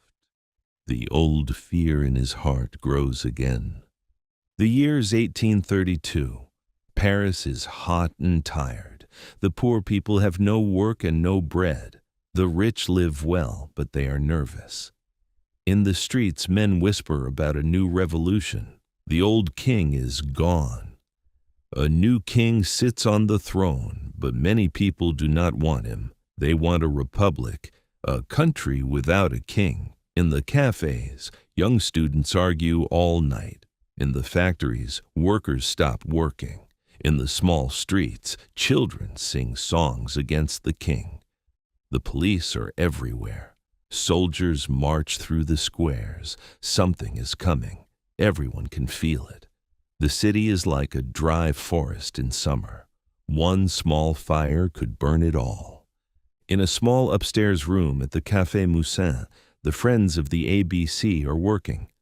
Enjolras stands tall by the window. His blond hair shines in the lamplight. He speaks with a quiet, serious voice. He says, "The time is near. The people will rise. We must be ready." The others listen. Combeferre cleans an old pistol. Courfeyrac counts the bullets. Fouilly, a young worker, draws a map of the streets. Even Grantaire, who never believes in anything, sits in the corner and watches Enjolras with shining eyes. They are not children playing games. They know they may die, but they believe that France can be free. They believe that one day the poor will not be hungry, and all men will be brothers. In these days, there is one man the people love above all others. His name is General Lamarque. He fought with Napoleon. He is old now, but he still speaks at the government. He defends the poor. He defends freedom. He stands against the new king. When the people are angry, his voice calms them. When the people are quiet, his voice wakes them up. But General Lamarque is now very sick. The news flies through Paris. Crowds gather outside his house every day. They wait for news. They speak in low voices. Everyone understands the same thing. If Lamarque dies, the last calm voice will be gone, and the storm that everyone has been feeling will finally break over the city. In the Rue Plumet, Valjean watches Cosette. He sees her secret happiness. He sees her looking at the garden in the evenings. He hears her singing quietly while she sews. One night, he walks alone in the garden. On the stone bench, he finds a small handkerchief. It is not Cosette's. There are letters in the corner. M.P. Marius Pontmercy. Valjean stands in the dark for a long time, holding the cloth. His heart is heavy. He understands now. A young man has entered their secret world. The peace is broken. Cosette will leave him soon. He goes back into the house. He does not say anything to her, but that night he cannot sleep. He sits by his window, looking at the empty street, like an old guard who knows the enemy is near. A few days later, Valjean tells Cosette they must move. He says, "Paris is not safe anymore. We will go to England for some time. Be ready in 1 week." Cosette's face turns white. She tries to smile. She says, "Yes, father." But inside, her heart is breaking. To leave Paris means to leave Marius. To leave Marius means to lose her whole new life. She runs to the garden that evening. She tells Marius the terrible news. Marius is shaken. He has no money. He has no name. He cannot follow her to England. He says, "I will speak to my grandfather. I will ask him to let us marry. Wait for me. Give me 3 days." They hold each other's hands tightly. They are very afraid. Éponine, the poor girl from the Gorbeau house, watches everything from outside the gate. She knows about every meeting in the garden. She has followed Marius for weeks. She loves him with all her hungry heart. She knows he will never love her, but she still wants to be near him, to breathe the same air. She also knows other things. She knows her father, Thénardier, has escaped from prison again. She knows he has met with bad men. She knows they are planning to break into the Rue Plumet house, to rob the rich old man and his daughter. She knows this could destroy Marius's happiness.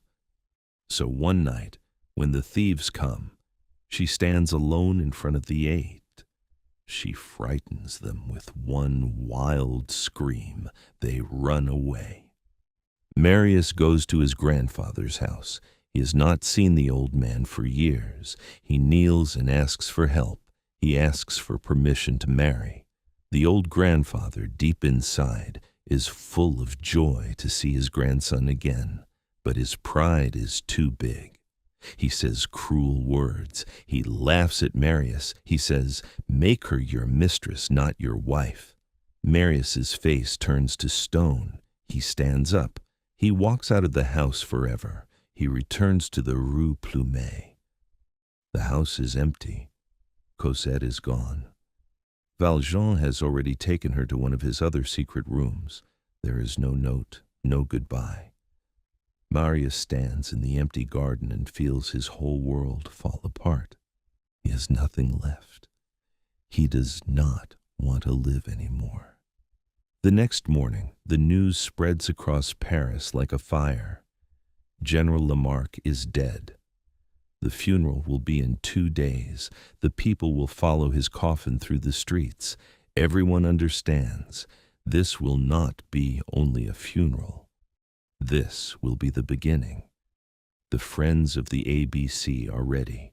Enjolras gathers his friends. They check their weapons. They send messages to other groups across the city. Marius hears the news in the empty Rue Plumet. He does not care about politics anymore. He does not care about France. He only knows one thing. Cosette is gone. His life is over. He thinks, if I am going to die, let me die for something. He walks slowly toward the center of Paris, toward the coming storm. On the day of the funeral, the streets are full. Thousands of people walk behind the coffin. The mood is dark. Soldiers wait at every corner. Then, near a bridge, someone shouts a free word. A soldier fires. A man falls. The crowd screams. In one moment, the city explodes. People run. Stones are thrown. Shops close their doors. Tables and chairs come flying out of windows into the streets. The young men are building barricades. High walls of wood, stone, broken carts, anything they can find. The friends of the ABC are at the heart of it. They are building the biggest barricade in a narrow street called the Rue de la Chanvrerie, near a wine shop called Corinthe.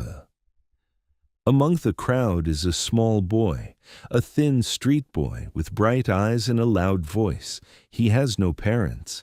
He sleeps in an old stone elephant statue at night. He sells small things in the day. His name is Gavroche. Paris is his home, his family, his everything. He runs through the streets in the chaos. He laughs. He sings. He is not afraid. He throws stones at the soldiers. He helps the young men carry pieces of wood for the barricade. He shouts jokes that make even the angry men smile. Gavroche does not yet know that the family he never had, the Thénardier, are his real parents who threw him out as a small child. Tonight, the barricade will become his real family.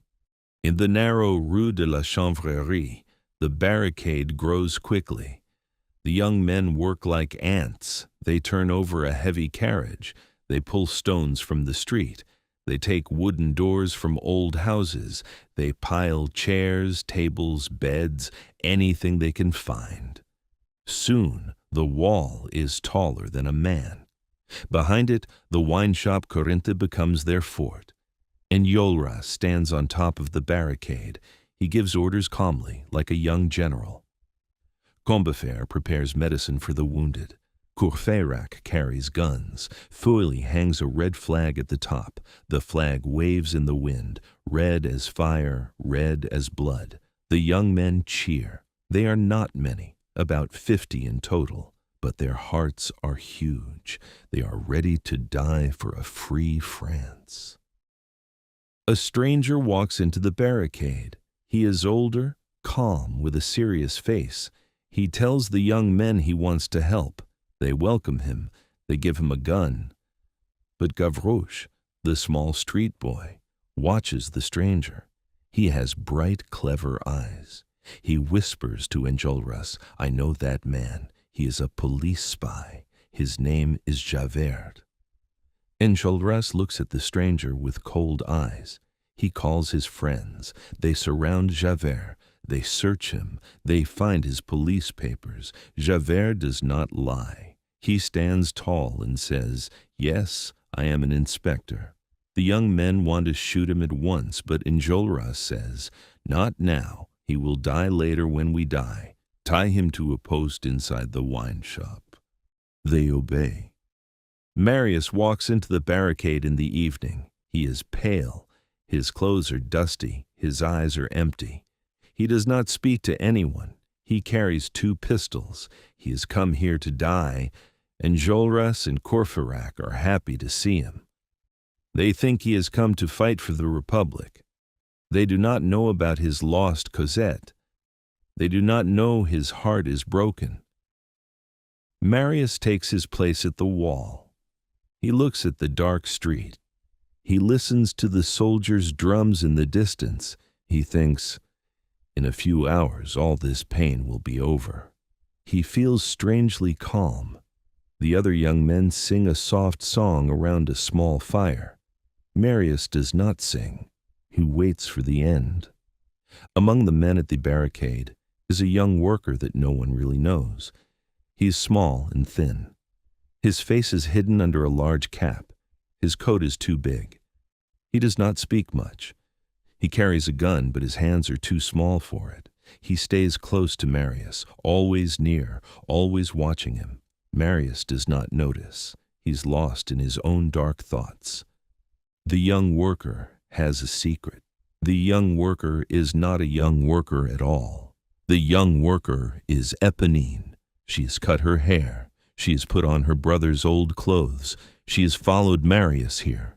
She has decided one thing. If Marius is going to die tonight, she will die with him or before him.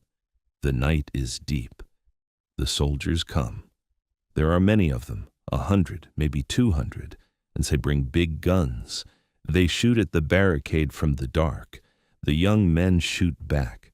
The narrow street fills with smoke and noise. Men shout. Men fall. The red flag still flies. The young men fight bravely. Enjolras stands in front, calm in the storm. Combeferre helps the wounded. Gavroche runs everywhere, carrying bullets to those who need them. He laughs at the soldiers. He sings rude little songs. The first attack ends after a long hour. The soldiers go back. The young men have lost some friends.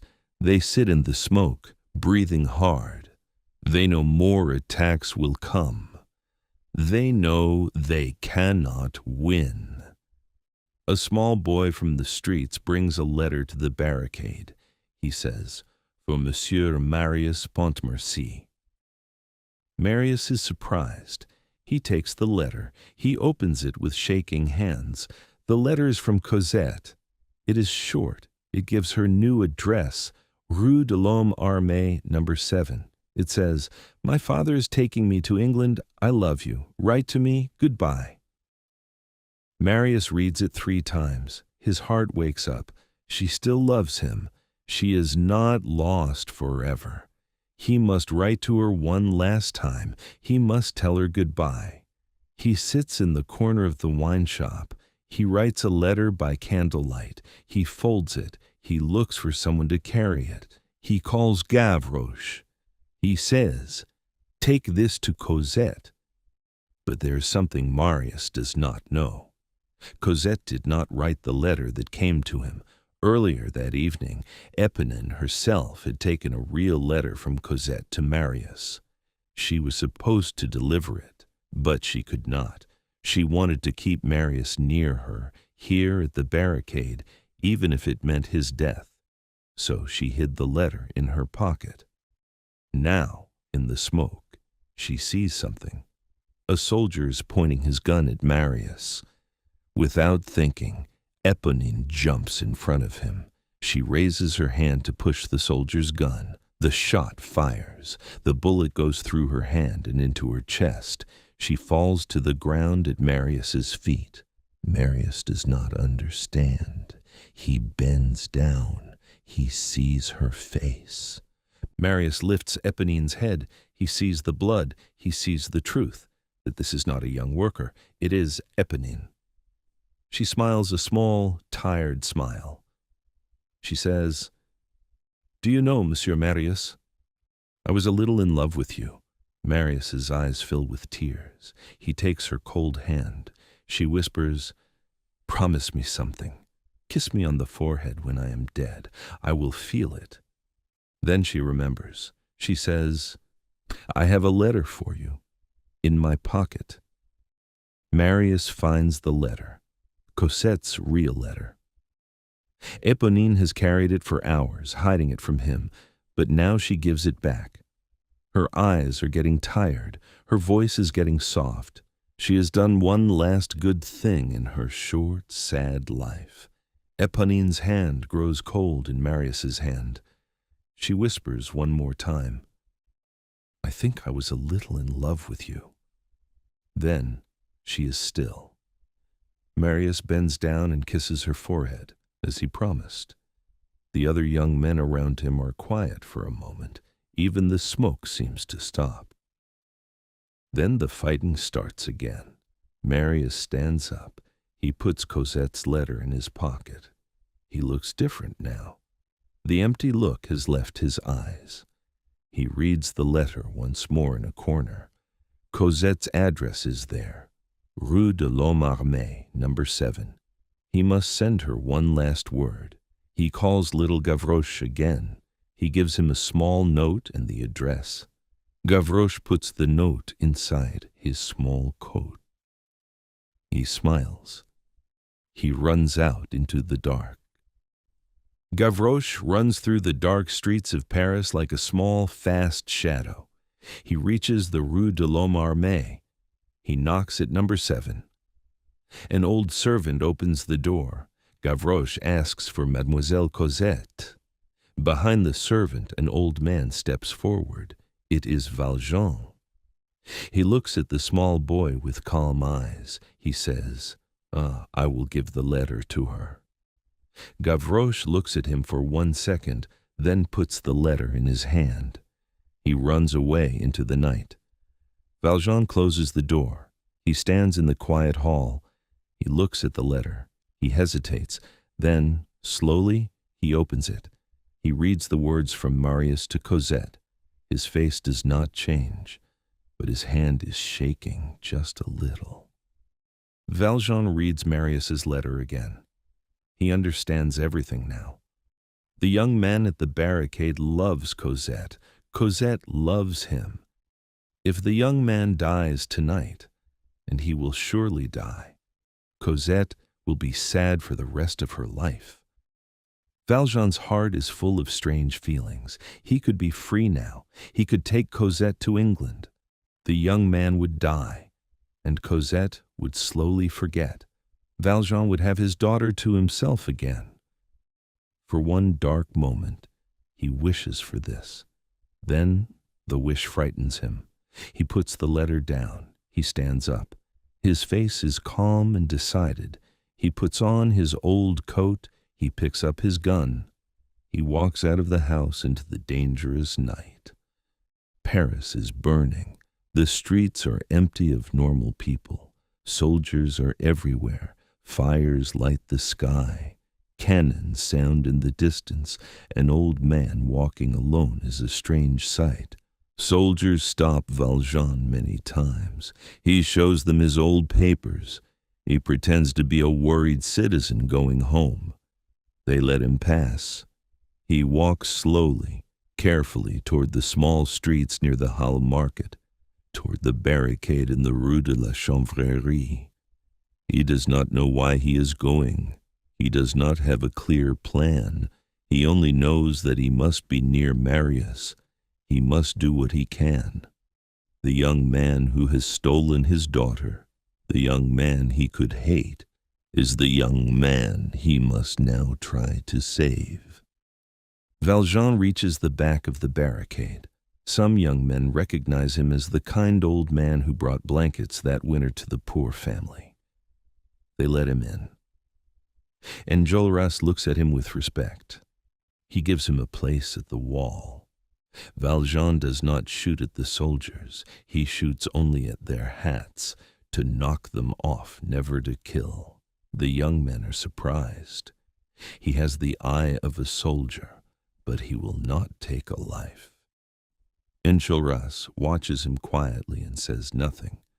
Marius is on the other side of the barricade. He does not see Valjean yet. Valjean sees him. He sees the young man with the pale face and burning eyes, the man Cosette loves.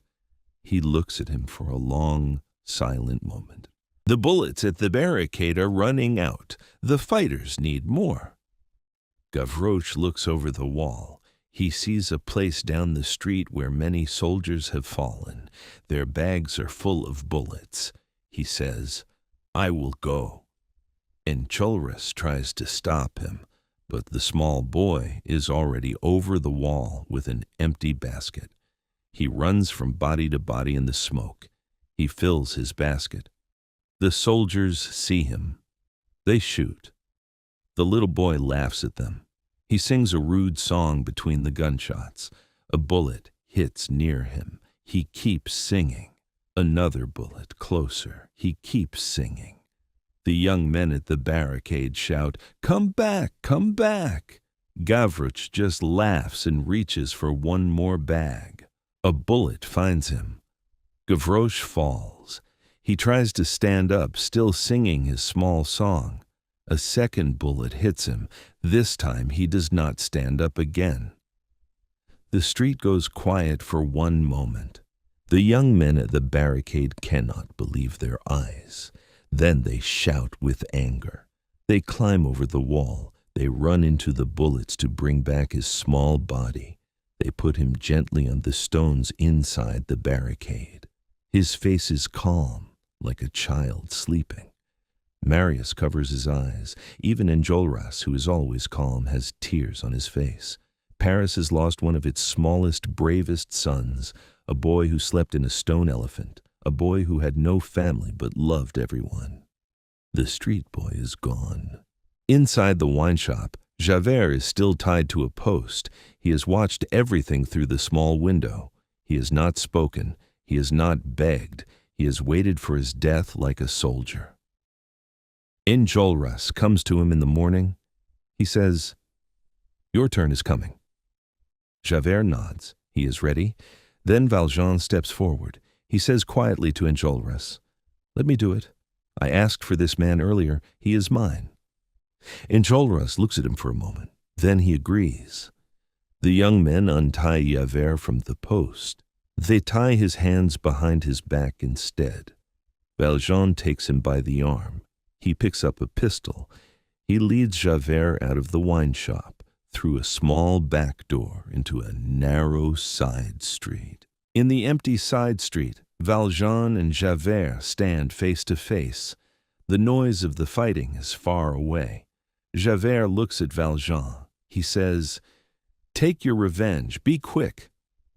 Valjean does not raise the pistol. Instead, he takes out a small knife.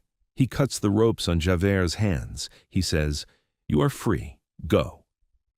Javert stares at him. He cannot understand. He says, "What game is this?" Valjean repeats, "Go. Live. Here's my address. Rue de l'Homme Armé, number 7. If you want me later, you can find me there." Javert's face is white. He has lived his whole life on one simple law. A criminal must be punished. But now this criminal is saving his life. The world he knows has cracked. Javert walks away slowly. He turns around once. Valjean is still standing in the street, holding the empty pistol pointed at the sky. He fires it into the air so the young men inside the barricade will think Javert is dead. Then he goes back through the wine shop. He says calmly, "It is done." Enjolras nods without a word. The young men do not ask questions. Outside in the side street, Javert walks like a man in a dream. His mind is on fire. For 30 years he believed the law was higher than mercy. For 30 years he believed a prisoner could never be a good man. Now an escaped prisoner has spared his life.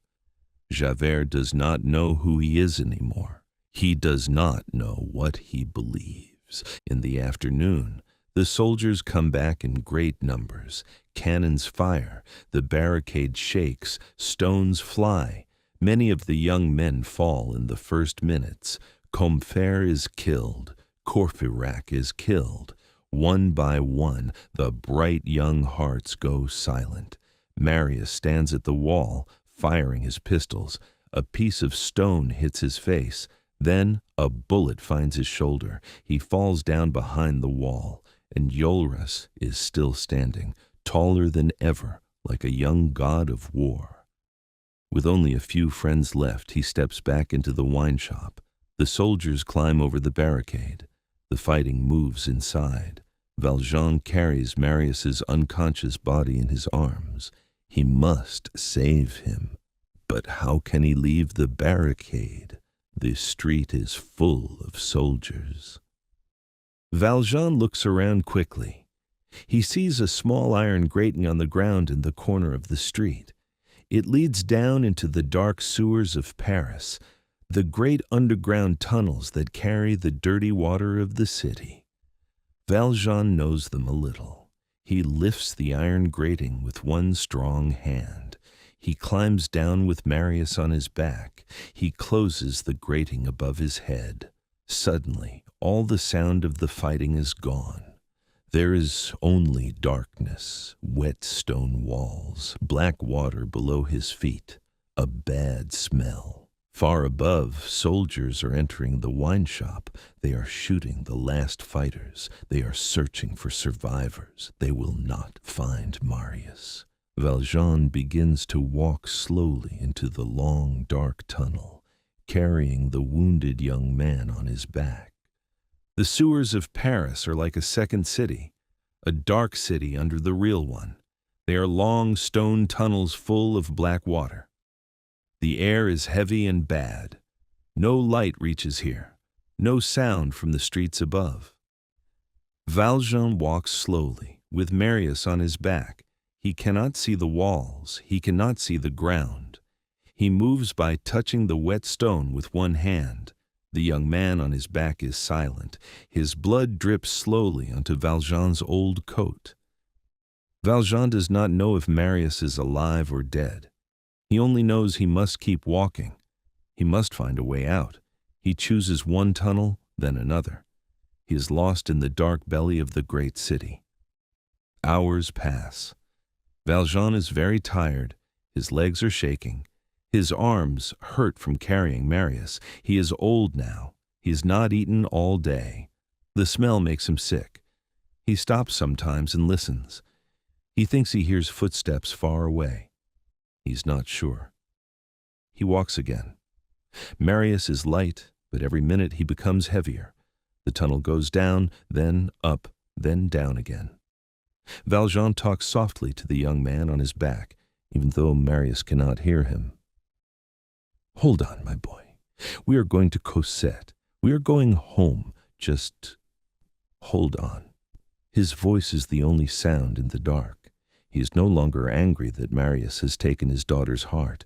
He is only afraid that this young man will die. Suddenly, the ground under Valjean's feet changes. It is no longer stone. It is soft, deep mud. He has stepped into a place where the sewer floor is broken. The mud pulls him down. His feet sink, then his knees, then his waist. The mud is cold and thick. Marius is still on his back. Valjean tries to lift his legs. He cannot. The more he moves, the deeper he sinks. He's up to his chest now. He raises Marius higher, holding him above the mud with all his strength. He thinks, if I die, the boy will die too. He tries one more time. He reaches out with his hand. He touches a hard stone. It is the edge of solid ground. Slowly, slowly, he pulls himself out. Valjean continues through the tunnels. Finally, he sees a small gray light far ahead. It is the end of the sewer, an iron gate that opens to the river Seine. Valjean walks toward it. He almost falls with joy. But when he reaches the gate, it is locked. A heavy iron lock holds it shut. He shakes the gate with his last strength. It does not move. He sits down on the wet stone, defeated. He looks at Marius's pale face in the gray light. The young man is still breathing, but only just.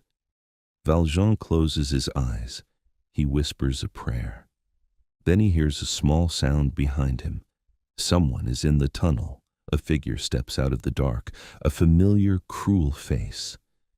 Thénardier. Thénardier does not recognize Valjean in the darkness. He sees only a tired man with a dead-looking body on his back. He smiles a slow, dirty smile. He thinks Valjean is a murderer trying to throw a body into the river. Thénardier has been hiding in the sewers from the police. He has a key to the iron gate. He says, I can open this gate, I can let you out, but it will cost you. Give me your money and we will be friends. Valjean is too tired to argue. He takes out all the coins he has in his pockets, about 30 francs. Thénardier laughs and takes the money. He searches the dead-looking young man, too. He tears a piece of cloth from Marius's torn coat without Valjean seeing it. Then he opens the gate. Valjean walks out of the sewer onto the stone bank of the river Seine. The evening air is fresh and cold. After hours in the dark tunnel, even the gray light hurts his eyes. He puts Marius gently on the stones. He washes the young man's face with river water. He listens. Marius is still alive. His heart is beating, just barely. Valjean is happy. Then he hears footsteps on the stones. He looks up slowly. A tall man is standing above him. His face is hard. His eyes are sharp. It is Javert. Of course, Javert has watched the sewer exit for hours. He has been waiting. Now he has caught his old enemy, but Valjean's too tired to run. He only says, Inspector Javert, I am your prisoner. Valjean lifts his head. He says, I will not try to escape. Do what you want with me. But please, one favor. This young man is dying. Let me take him to his grandfather's house first. Then I am yours. Javert does not speak. He looks at Valjean with a strange face. Something is wrong inside Javert. He has seen Valjean save a sailor years ago. He has seen Valjean run into a barricade. He has been freed by Valjean's own hand. Now he sees this old enemy carrying a dying boy out of a sewer. He does not know what to think anymore. He nods slowly. He calls a carriage. Valjean lifts Marius once more. Together, the two old enemies travel through the dark streets of Paris. They arrive at the grandfather's house. Old Gillenormand is in his room. He is alone. He has heard about the fighting. He does not know if Marius is alive or dead. Valjean and Javert carry the wounded young man up the stairs. The servants scream. The old grandfather hurries out of his room. He sees Marius on the bed, covered in blood, pale as a ghost, but breathing. The old man falls into a chair. He cries like a child. He cannot speak. He kisses Marius's hand again and again. He whispers, my boy, forgive me. Valjean steps back into the shadow. He has done what he came to do. He turns to Javert without a word. They walk together back down the stairs. In the dark street, Javert is silent. After a moment, Valjean says, "One last thing. Please let me go home for a few minutes. I want to say goodbye to my daughter, then you can take me to prison." Javert does not answer. They get back into the carriage. They go to the Rue de l'Homme Armé. Valjean climbs out. He says, "I'm going up now. Wait here." He expects Javert to send a policeman with him, but Javert says nothing. Valjean walks slowly to the door of his house. Before he goes inside, he turns around. He looks at the street. The carriage is gone. Javert is gone. The street is empty. Valjean does not understand. Where has Javert gone? Why has he let him go? He stands alone, confused, in the silent night. Javert is walking through the city alone. His mind is breaking. He does not know what to do. For 30 years, he believed in a simple world. Criminals are criminals. The law is the law. But tonight, Jean Valjean has saved his life. Jean Valjean has carried a dying boy out of a sewer. Jean Valjean is not a criminal. He's a good man. And if a good man can be a criminal, then everything Javert believed is wrong. He walks to the river Seine. He stands on a stone bridge in the middle of the night. The water below is dark and fast. He takes off his hat. He stands very still for a long time. Then, without a sound, he steps off the bridge into the black water. Marius lies in his grandfather's house for many weeks. The doctor comes every day. The wounds on his head and shoulder are deep. For a long time, no one knows if he will live or die. The old grandfather sits by his bed day and night. He does not eat much. He does not sleep much. He holds Marius's hand and talks to him quietly. Slowly, very slowly, Marius gets better. He opens his eyes. He drinks a little soup. He recognizes his grandfather and tries to smile. The old man cries again. He says, "Forgive me, my boy. I was a hard old fool." Marius squeezes his hand. They do not speak about the past. They only know that they are family again, and that is enough. When Marius can finally speak more clearly, he says two names many times. The first is Cosette. The second is the man who saved me. But he does not know who saved him. He remembers only the barricade, the smoke, the fall. He thinks a stranger pulled him out somehow. He asks his grandfather to find this stranger. The old man tries, but no one can say who carried Marius through the streets. The mystery stays. Then Marius asks about Cosette. The old grandfather smiles. He says, "She had been here every day. She came with her father. They sat in the next room. They waited for news. The young lady is very beautiful, my boy. You have good taste." Marius's heart fills with light. A few days later, Cosette is brought to Marius's room. She walks in softly. She wears a simple white dress. She is shy and trembling. Marius is thin and pale on his pillows. They look at each other. They do not speak at first. Then they begin to cry and laugh at the same time. The old grandfather watches from the door, smiling under his white eyebrows. Behind Cosette stands a quiet old man with white hair, Valjean. He stays in the shadow of the doorway. He does not come in. He only watches Cosette's happiness with calm, deep eyes. Marius does not really see him. The old grandfather invites Valjean to sit. Valjean answers softly that he prefers to stand. He says little. He goes home soon. As Marius gets stronger, the wedding is planned. The old grandfather is full of joy. He wants to give the young couple everything. He prepares his big house for them. He buys flowers and new furniture.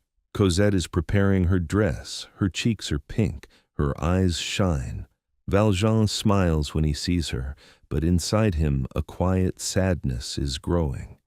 He has lived only for Cosette for many years. Now another man will be her family. Marius is also working.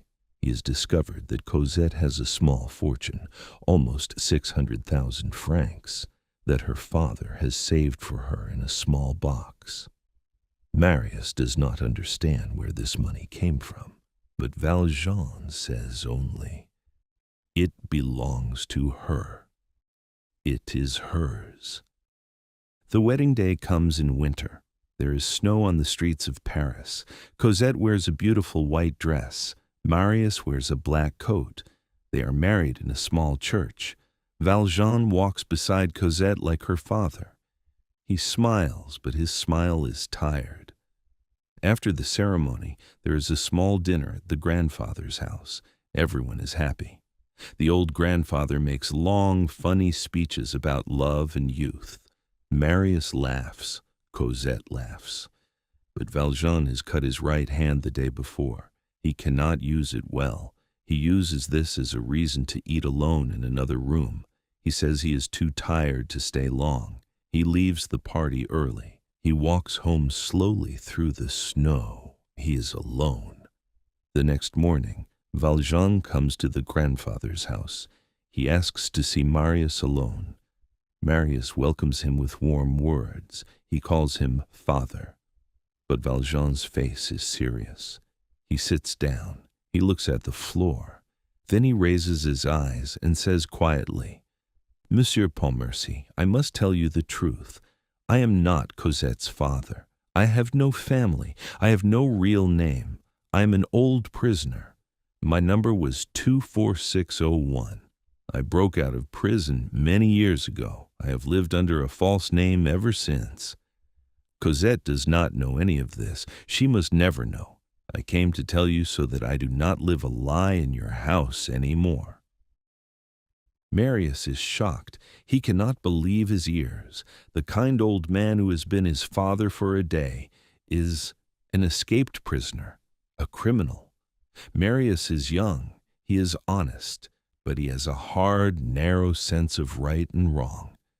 He looks at Valjean with cold eyes. He says, "If this is true, you cannot come to this house any more. You cannot see Cosette. We will give you back the money." Valjean shakes his head slowly. "I do not want the money. It is all for her. It was honestly earned." He stands up. He says only, "May I see Cosette sometimes, just for a short visit, just in the evenings?" Marius hesitates. Then he says, "Yes, but not in this house, and only for a few minutes." Valjean begins to visit Cosette in a small back room of the grandfather's house. He comes in the evenings. He cannot enter from the main door anymore, only from a small side door. Cosette is busy with her new life. She is happy.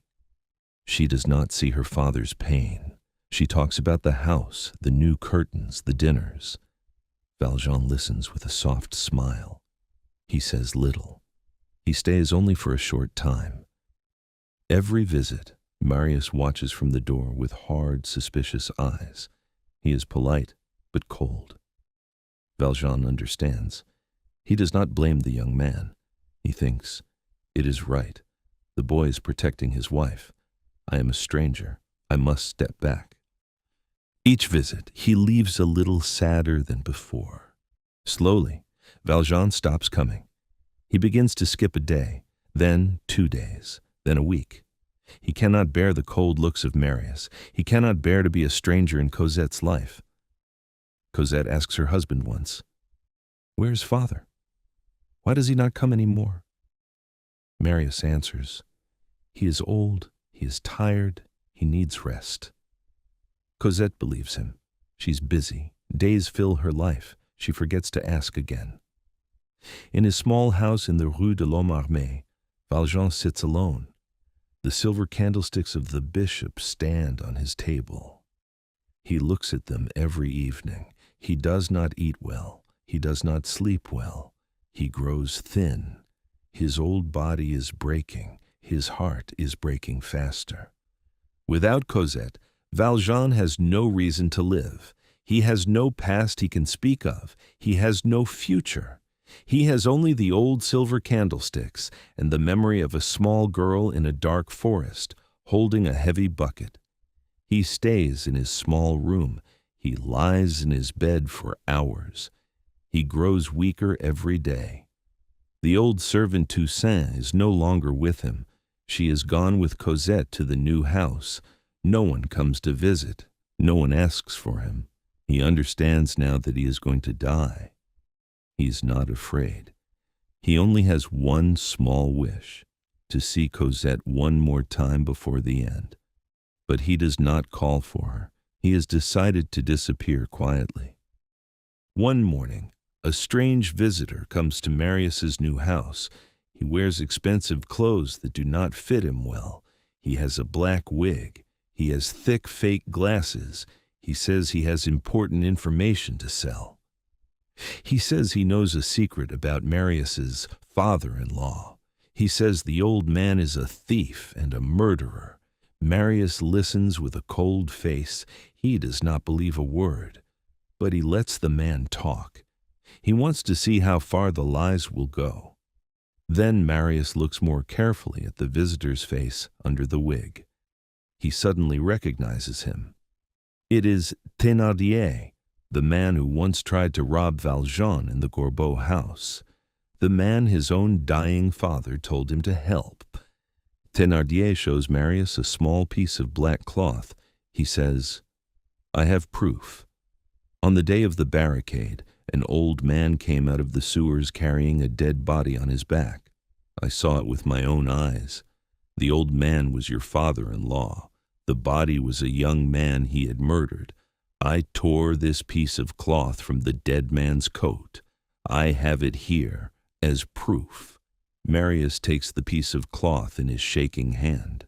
His face turns white. He runs to a closet. He takes out his own old torn coat from the day of the barricade. He holds the small piece against the tear in the coat. They fit perfectly. The dead body was him. The murderer was the man who saved his life. Marius stands very still. His whole world has turned upside down. The old man he pushed away was not a criminal, hiding a crime. The old man was a hero, hiding his goodness. Marius remembers everything now. The strong arms that lifted him at the barricade, the long hours in the sewers, the blood, the kindness. He drops the cloth. He looks at Thénardier with terrible eyes.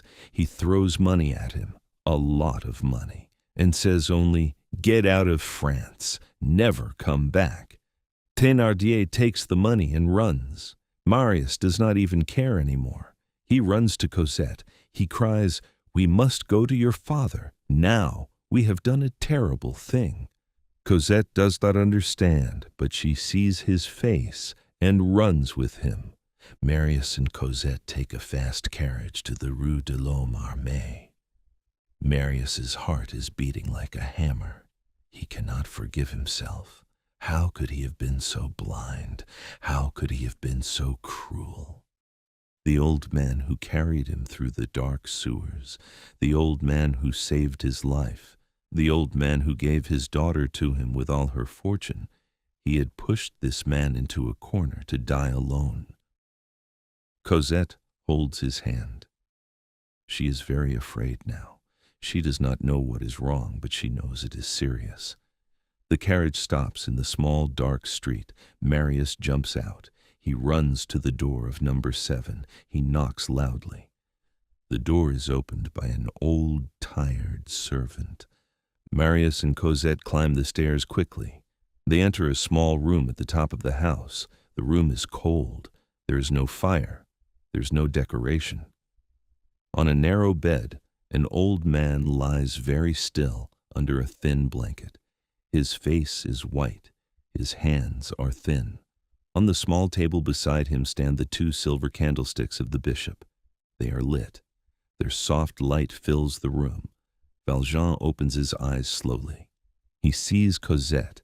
He sees Marius. His tired face fills with joy, the deepest, purest joy of his whole life. He whispers, "Cosette, You came. You came. Cosette runs to him. She falls on her knees by his bed. She kisses his cold hands again and again. She cries. Cosette cries, "Father, why? Why are you here alone? Why did you leave us?" Valjean smiles softly.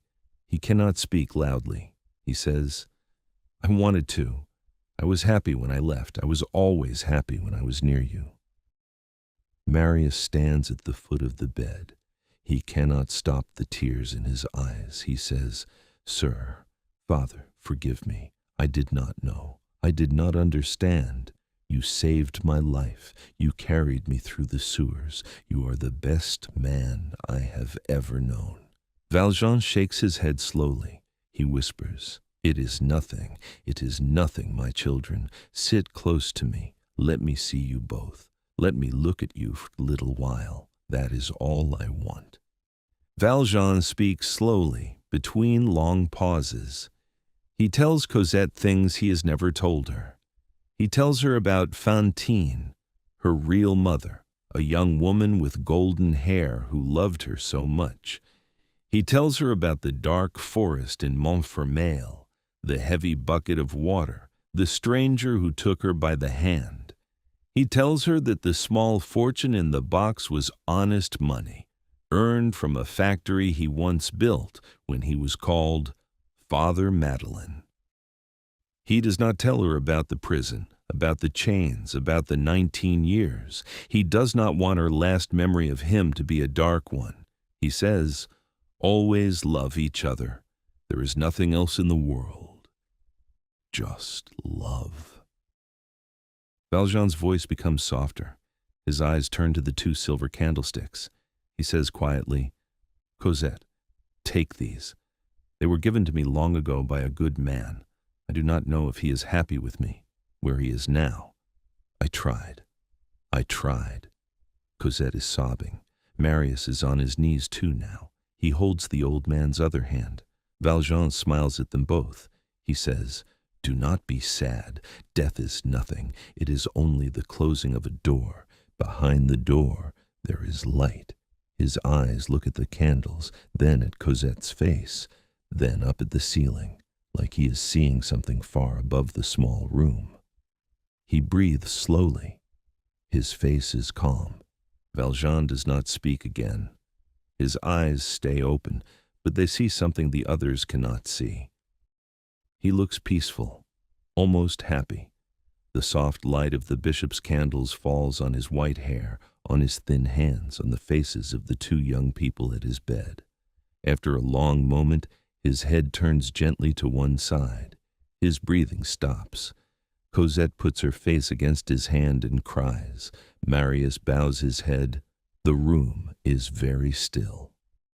Outside, the dark Paris night is quiet.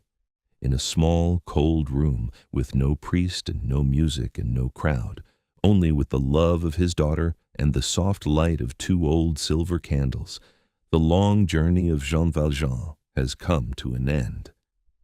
In a quiet corner of a Paris cemetery there is a simple stone. It has no name on it. It has no date. The rain falls on it.